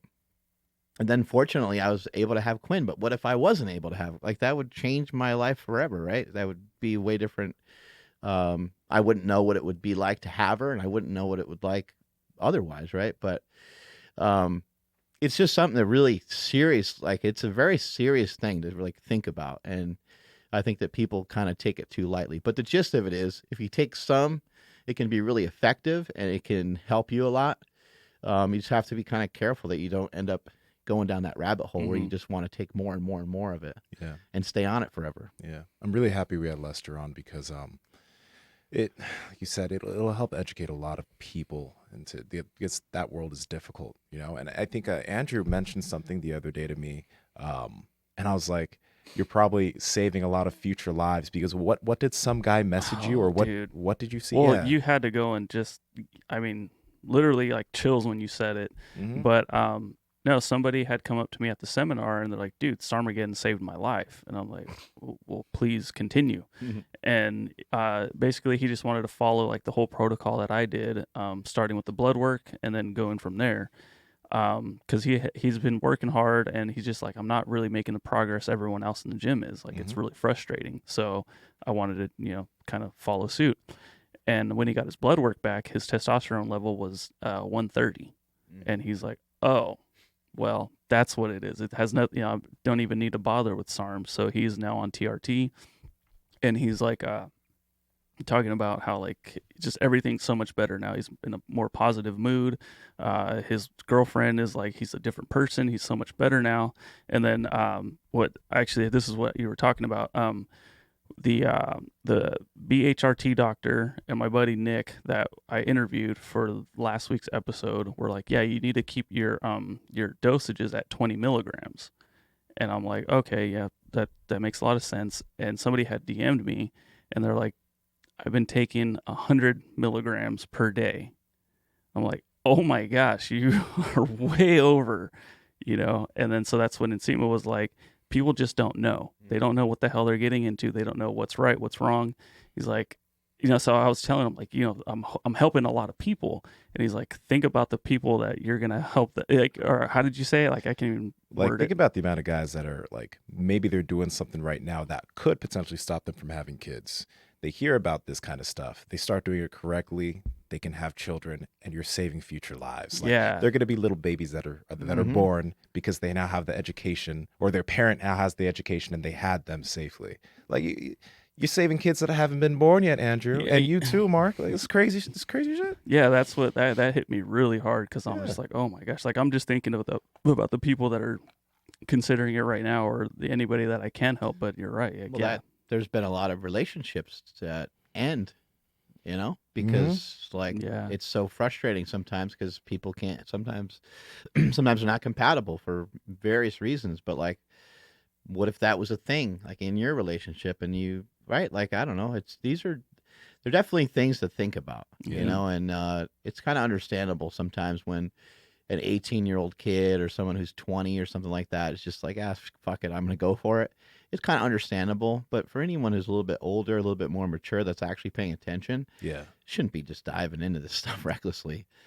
We like to have fun. We like to be jacked, and we like to kid about it and stuff. But in my opinion, it's a very serious thing. And I think, you go back and watch Bigger, Stronger, Faster, and I think it's really easy to get caught up in like the home runs that are getting hit. It's easy to get caught up in some of the powerlifting and stuff that you see in there, and some of the things that are shown in there. But if you really are paying attention, the movie does a good job of teaching you, like, hey, like, this is a serious decision, and you shouldn't take it lightly. Mm-hmm.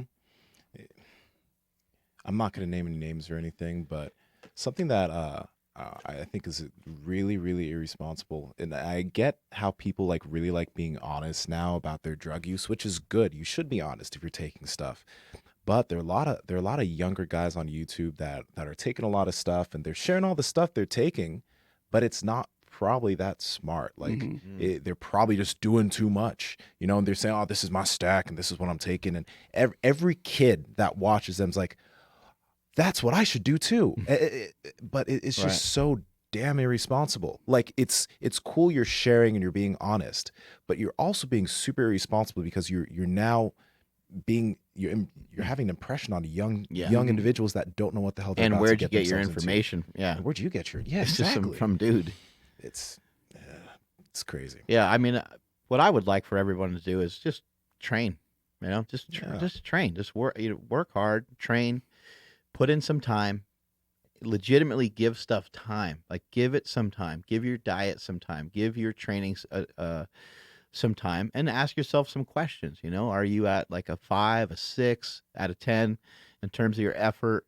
Are you able to put in more effort, or are you not able to? Start to kind of walk yourself down some of these roads, and start to kind of figure out, you know what? It does make sense for me to do this now, because I do feel like I'm at the end of the line. I don't really feel like I can put in much more effort. Nutrition is pretty good. I'm pretty good on a lot of these other things. I just want to be stronger. So I am going to, make that leap. But nowadays too, it's not that hard to find doctors. It's not that hard to find a doctor. And you may not find someone who's smart as Dr. Lee was, but maybe you can find just a doctor that can help read your blood and help prescribe it for you. So it's also not, now you're not doing some parking lot deal, as he was mentioning in the show. Mm-hmm. You're doing it more more on the up and up. Anyway, shifting gears, what'd you think about having Kingsbury here? Kingsbury.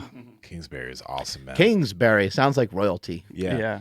He's always great. Thinking about his kids' names, man. Bear Kingsbury and potentially Wolf Kingsbury. Like, those are going to be some regal kids. But yeah, man, Kingsbury, he was awesome. The whole human optimization thing, I really like him because he is doing the things that I like to do, and he's doing it on a really high level. Like, I like to learn about a lot of new things, because first off, I like to use it on people I work with, but I like to use it on myself. I want to figure out ways to optimize everything I do, because if I can live a longer life, I can do more things with that life, right? So he's just an awesome dude, lots of awesome information. He's like mixing performance and health together, which is cool, because like, a lot of times we hear so much about performance, and it's like regardless of your health, and it's like, Mhm. well, that's not great. Yeah. And he's a high performer too. Like he's one of those people that's just super interested in not just learning and consuming. We talked about that. There are individuals that just like read and read and read and read, but he takes action on all these things. And something that really impressed me when we were talking was like he's not only learning about these things and talking about it in his podcast, like he lives it. Like you talk about having no chairs in his house and having a trampoline and doing all these things. Like he lives about what he talks about. He's not just someone that yaps and has a bunch of information to tell. He's a living embodiment of the things that he preaches, which is you see that, but you don't see that a lot. You see a lot of people that talk about this and then they do something else in No, the corner. that's a true leader, and I think that's what I'm attracted to with him. I love having that guy around. I'm always inspired by him, even though he couldn't be any different than me. Like we're very different people, but Mhm. I love having him around because like you get that feel when you're around him that he is a leader. You know, like you said, going into his house and it's like, no, we're gonna sit like Indian style on the floor and like Yeah. eat. And I'm like, okay, I'll try to figure this out. It was different.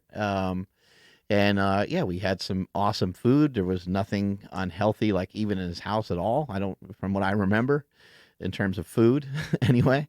And yeah, trampoline in front of the TV, and you know, Bear had all his like toys out, and it was very much set up for like their child. Like the house was set up for their kid, and I just, it's really cool to go into somebody else's home and kind of see like, okay, like these people are living their life for their kid, which is really cool. Like what a great environment.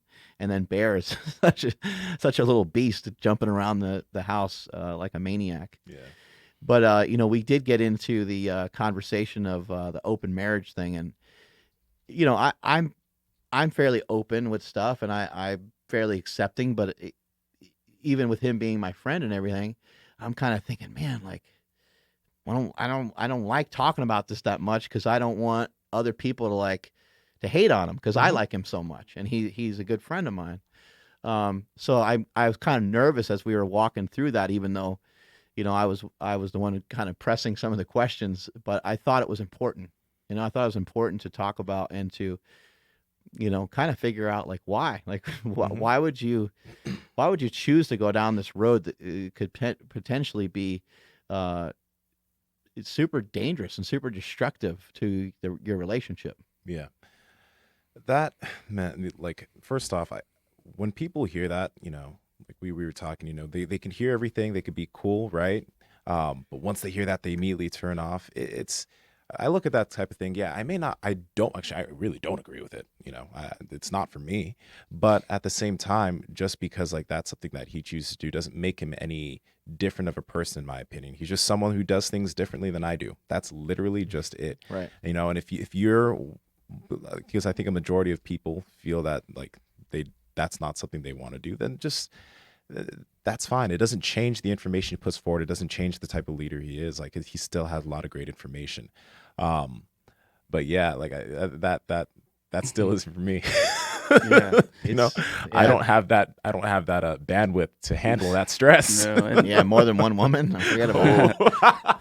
and that when No. they were talking about how they want, they're going for another baby.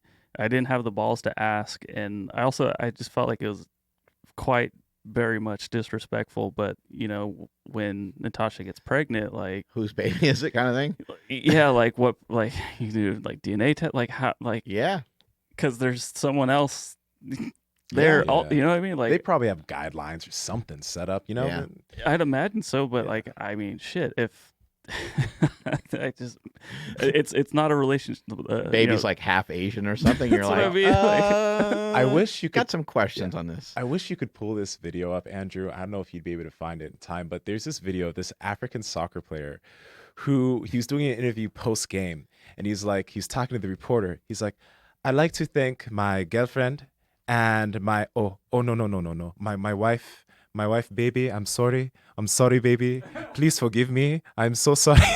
Now, the thing was, Gets himself in some deep water. yeah, he really had a girlfriend, but when Kyle, because yeah, I think this is it. Oh man. All right. Well, so what happened was Kyle said something, and then he said, my wife's boyfriend, and it reminded me of the video. Yeah. Yeah. Almighty God who is above. I always wish to win one of these, and I got it. So thank you very much for this, for giving me this. And I appreciate my friends also. My wife and my girlfriend. I mean my wife. Yeah, sorry to say. I'm so sorry, my wife. Listen, I love you so much. Aya, I love you so much. I love you so much. So must keep on supporting me. And thanks for He's out. He's done. Oh my God.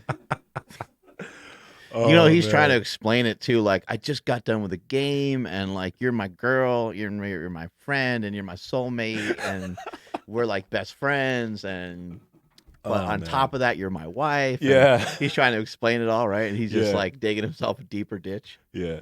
But Brutal. yeah, man. First off, also, I hope no one takes the thing serious about me doing UFC, because I made that post, like, started getting a bunch of comments and DMs like, dude, that's so awesome, you're stepping the octagon, blah. No, I'm not.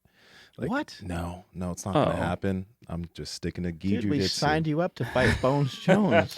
Yeah, well, you're gonna have to get me out of that. I'm not trying to die. So I just want to make that clear, guys. I'm not stepping into the octagon. I do want to learn other martial arts in the future, Yeah. like boxing and stuff, but I'm not stepping in the octagon. People are funny, huh? Complicated, man. Yeah, man. Complicated. That was a stepping sick inside the picture, octagon. though. Your abs were insane. Yeah, man. Yeah, they were. Thank you. Hey, you looked So were ready. Kyle's. You looked ready to rock. Yeah. Yeah, he's always in good shape. And I was so I went. We had date night last night with the wifey. My kids, they finished up their last day of school, and my daughter went to her first school dance. And I told her, I said, hey, you got one rule. And she's like, what's that? I said, no talking to boys. And she's like, okay. And she gave me a hug, and she kind of went on her way. And then when she came back, I was like, did you talk to any boys? She's like, there weren't even any boys there. And I'm like, they were probably there. They're probably just like off in the corner. She goes, yeah, I think so too. She's like, I didn't see many of them though. Oh, okay. Hiding in the corner. You know how it Yeah. goes. Like there's the girls on one side and the boys on the other. Mhm. Yeah, That was pretty weird. I bet. To see her like, she doesn't really, kind of always like just rocking like a sweatshirt, Yeah. and she's not really like, she's not a girly girl, Mhm. and so to see her dressed up last night with her hair done and stuff like that was super cute. Yeah, she That looked must have been awesome. a little Yeah. emotional, probably. Mhm. Yeah. Yeah. Jasmine's been going to like her elementary school dances since like she first learned about them. Uh-huh. Once music starts playing, you can't get that kid to not dance. It's great. Bruh, when I was a kid, like there were so many dances, but my mom just didn't let me go to something. She's like, "What are you going to do with? Like talk to girls? Are you going to marry them?" I was like, no. Like she's like, "Oh, so what's a dance? Huh? Oh, no." So I only went to like senior ball. That's like the only dance I went to. It's all good, but that's Africans, man. That's actually great though. Your mom was trying to probably keep you from like, I don't know, some puppy love, right? Where it's just like a huge distraction, as you mentioned earlier. Yeah. Hey, she was right. Kids that get in relationships at, really young ages, and it's like, I don't know, what are you doing together? Because you shouldn't be doing too much, Right.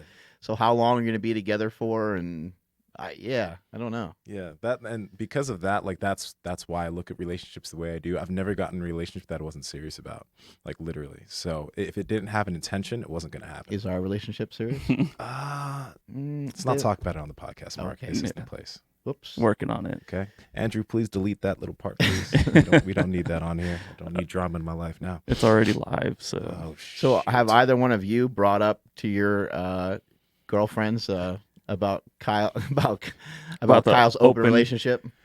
I mentioned to her that we talked about it, but I like because we've talked about open relationship stuff. In the Did your past. girlfriend get like defensive right away about it? She didn't get defensive, no. Because I was actually talking to her. I was like, "Hey, so I want to talk to you about this game because I just want to make sure that we're still in the same ballpark here. Like I'm not about this, right?" And she's like, I've become a little bit more open to it recently. I'm like, wait, what? It's like, no, I'm joking. I'm not open to it for man. myself, right? But I'm less judgmental on the people that do it. Like I can see why they do it and it's good for them, but I'm not open to it for myself. So she tried effing with me for a little bit, which awesome. for a second I was like, girl, don't do that right now. Yeah, I was actually I knew Stephanie was going to be bummed. She loves Natasha and she loves Kingsbury. She It's like she wants us to be like them, like just a bunch of hippies, like running around naked and sitting on the floor to eat an awesome salad and whatnot. And I was like, oh yeah, by the way, like Kyle and Natasha have an open marriage now, and her response was like, "Dang it, Aubrey."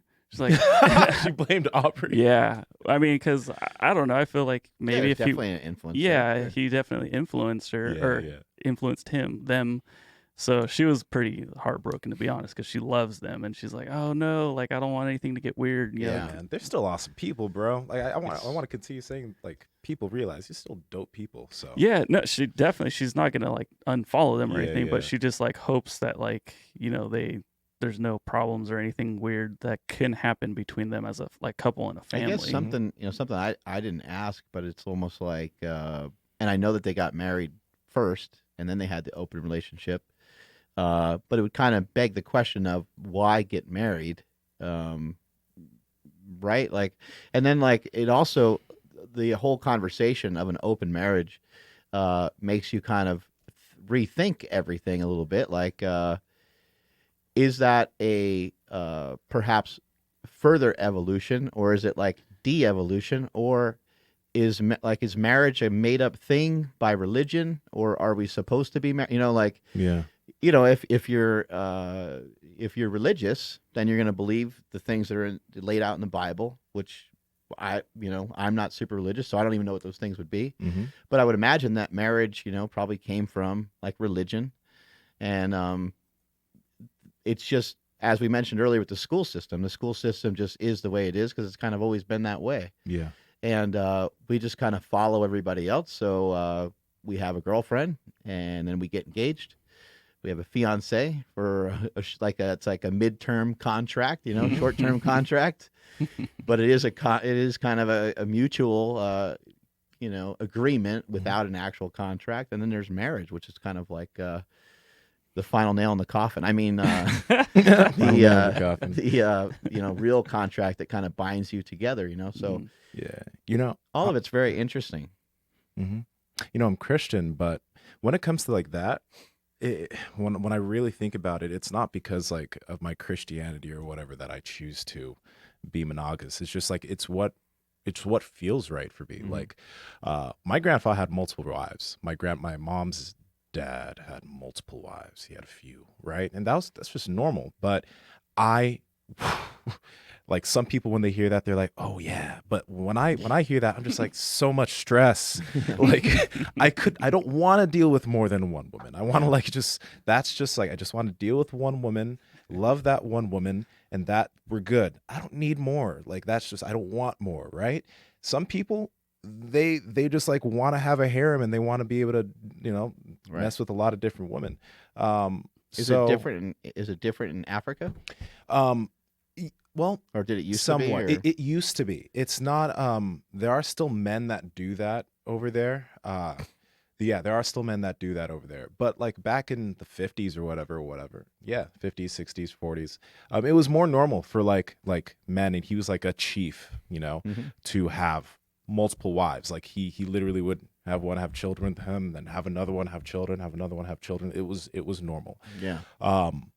Nowadays, there are still people that do that, not as often. And you'll see that in a bunch of other countries too, Mm-hmm. like in the Middle East. You'll see that a lot in the Middle Yeah. East. So you just don't see that as much here. But even so, like different people have different propensities. You know what I mean? So different people, they don't feel it's wrong for them to, be with multiple people. For me, it's not that I feel that it's wrong. It's just that I don't even feel it to be an attractive thing for I don't feel attracted to that in Right. any sense. So it's just like if you're wired that way, then allow yourself to be wired that way without really, if that's just your lifestyle. That's it.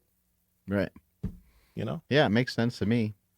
Yeah, I think when it comes to children, I think it's pretty obvious that children need that children need to be raised by somebody. They need someone to be around. I don't know if that's a reason for marriage or really what, but marriage aside, it does seem like it does seem like it feels right, but maybe it feels right for me and maybe it feels right for you, but maybe it doesn't feel right for someone else. Yeah. You know, I don't know. Not exactly. Not everyone first, like, it is culturally accepted to like get married, but I don't even, when I think about marriage or like the legal side of it, that's not even the biggest deal to me. The biggest deal to me is like finding someone that, you know, I want to be with and I want to spend my life with. And Right. yeah, we'll get married, but it's not really the marriage that consolidates things. It's the way that we feel about each other and what we know about each other. And the marriage is just like, okay, that's that, but it's not Byproduct. yeah. It's kind of like graduating from college or something. Like you're not any different on graduation day because you got a diploma. Yeah. Like you work through this journey, and whether they had a certificate for you or not, you're better off than you were before. You're further Exactly. advanced than you were before. And I guess you can like look at your relationship the same way. If you've been together for 8 years, you're further along than you were 8 years ago, whether you're married or not. Yeah. Ladies, stop bugging us. Yeah. We'll get around to it. Yeah, man. But a lot Andrew? doesn't need to be thought about. I'm working on it. A lot does need to be thought about though in terms of that, because like the divorce rate's super high, man. Yeah. Divorce rate is super high. So like, yeah, marriage is cool, but there's definitely something that we're missing out on because like what's it like high 40% of It's of high. married I'll couples? look it up, but yeah. Yeah, it's pretty Yeah. damn high. So Well, it's understandable too. I think that people tend to change a lot. And if you don't change and grow together, then there could be issues. You know, I have friends that have I've seen kind of before my very eyes, I've seen them change a lot. And it's not that they change in any sort of negative way. They just changed and grew in a certain way, and their wife didn't. You know, one person, may have been after something totally different than the other, and it might be something totally different than what they got together for. So, like in your case, lifting has been a huge part of your life, so it's of no surprise to your girlfriend that you're into fitness and that you're right. Let's fast forward and let's just say you're into something way different down the line, right? Well, that might not work anymore because maybe you love doing that more than you love to do any. Maybe it's like fishing, or maybe it's like rock climbing, or who the hell knows what it is. But maybe it's more complicated, and maybe it makes you away more. Or maybe it doesn't work, for the relationship. So we see that a lot, where there's like this kind of like thing. What I've seen too is like social media, people becoming quote unquote famous. That has played into things a lot. And people just, man, it sucks to say it, but people just losing themselves a little bit. It's like, man, you kind of fell into a trap. You're kind of like buying into your own hype, which is like hyped up by people that don't know you or really actually, maybe they think they care about you, but if you weren't there today, they wouldn't be by your side if you got seriously injured or hurt. yeah. They're not going to be at your funeral. You know what I mean? Like, so as you get older, you become a little bit more responsible and you start to kind of think about those things. You're like, who are the people that love me? Who are the people that really care, that are like really there? And that's the most important shit. And you got to figure out a way to make that stuff work. Yep. So yeah, I've gotten different numbers, but yeah, it's like 40-50%. However, since 2008, it's dropped 18% thanks to millennials because they're like Not going to getting school, like, not getting married. They're like trying to set themselves up first before they hop into Yeah, they used to say financial stress was always a big deal. So I guess that would make a lot of sense if you got your Yeah. shit together first. School debt, school loans, man. That's one thing that's stopping a lot of millennials from getting married. Those, you don't think about it, but then when you're $60,000-$70,000 in debt and you're 25 years old, whew, it's rough. Yeah. Yeah, that is a big deal. Anyway, when I brought up to my wife that Kyle Kingsbury was in an open relationship on our date night, I'll have you know, I'm like, hey, I had Kyle on the podcast. It's great having him around, and a lot of cool things came up on the podcast. But I said, hey, he's in this open marriage, and my wife right away says, did Kyle ask about me? Yeah, you mentioned that. And I was like, wait, what? And she was like, I'm just kidding. Yeah. But we talked about it a lot, and actually, it definitely got like uncomfortable a little bit. But we both share the same feelings. But she was kind of, almost like defensive about it, and I was like, I'm not even going to say anything because if I say anything, Defensive as in defended it, or no, she was defensive, like almost in terms of like, Like, don't get any ideas. yeah. Like she knows that I like Kyle a lot, and she's probably thinking like, don't be, I don't want you to get, influenced by this in any way. But we talked through it, and actually, I think all these things. Look, man, it's not good to sweep stuff under the rug, because eventually you're gonna have to move. There'll be a moving day, and when you have to move, all that shit that's underneath the rug is gonna be piled up, right? Yeah. So it's always. Even if you fight, even if you throw a couple punches at each other, I think it's not literally. Yeah, please. Yeah. No, even like what I meant by punches is like even if you hurt each other's feelings, it's better than not talking about it. I've been married for a long time, and it makes a difference to like you sometimes need to go there. You sometimes need to talk to somebody and tell them what you like, what you don't like. You didn't like how they treated you, or they didn't like the way they handled a certain situation with another person, or anything. Like it's just better just to. I didn't like that you hug that guy that way. Or what it doesn't matter, even whether it's right or wrong. You gotta voice it, because otherwise, like I said, you'll just keep sweeping it under the rug. Oh yeah. And jealousy is a motherfucker. That's a tough one. So I don't know how they deal with that in those open relationships. Yeah, I think. Well, he said he still feels it, but it's just something that you're like, well, I love you that much. So, which didn't make any sense to us, but whatever. Yeah, man, I can't do it. Can't do it. What else you got over there, Andrew? Just trying to figure out some because I was just trying to figure out your life right now. Yeah, well, no, it's funny because I was talking about the guy that told me that he's on TRT now. Someone else with the same name said the exact same thing happened to him, that he ended up having low tests. But I was trying to figure out like his insurance will cover up to a certain like amount of testosterone or whatever, but because he was over that limit, they didn't cover him. So it's just like I was trying to ask him right now, but I got you covered, bro. Okay, cool, thanks, Mark. Well, that's so weird. You were consulting with somebody. I guess we don't need to name names, but they were giving you all of the symptoms of, like, oh man, I'm kind of moping, I'm a little depressed. And you're like, oh, you just need tests. Yeah, I got to go to the doctor. Don't worry, I got you. I thought that was great. Yeah, I got you all day long, brother. Yeah. It is funny that your insurance will cover some of it. I mean, that's a step in the right direction. Yeah. Because for some people, it could really make a big difference. I really hope a lot of people take a listen to that episode. Like, if you guys haven't listened to that Lester Lee episode, you really should, because I think, again, the big thing that I took away from it is that, a lot of these interventions aren't necessary, but do realize that a lot of people listening that think that they do suffer from low test or hormonal issues, if you get the things like, enough sleep, your nutrition, and you start being a little bit more active, you can fix a lot of things on your own. And then sooner or later, you can get TRT or whatever later in life when it becomes really necessary. But earlier on, you could really fix these things if you get better habits, and that's really comforting to know that you can just kind of sail your own ship that way with making simple habit changes. They could make that big of a difference. That's crazy. What we're trying to teach people here is to be able to fix themselves in some way, whether it's just in your day-to-day life, or whether it's in trying to get better sleep.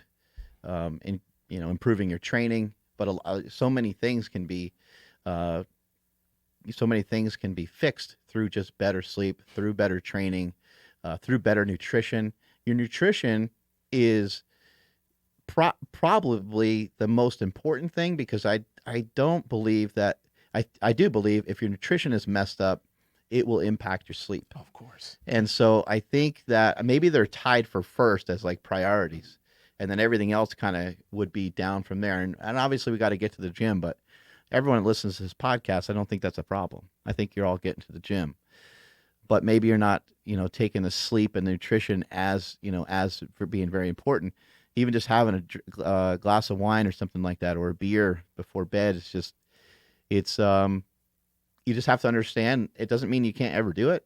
It just means that it's going against some of your goals. You want to be bigger, you want to be stronger, you want to be faster. It's pulling against you, and so you got to just weigh that out. Is it worth it? Sometimes it might be. Strength is never weakness. Weakness is never strength. Catch you guys later. Bye.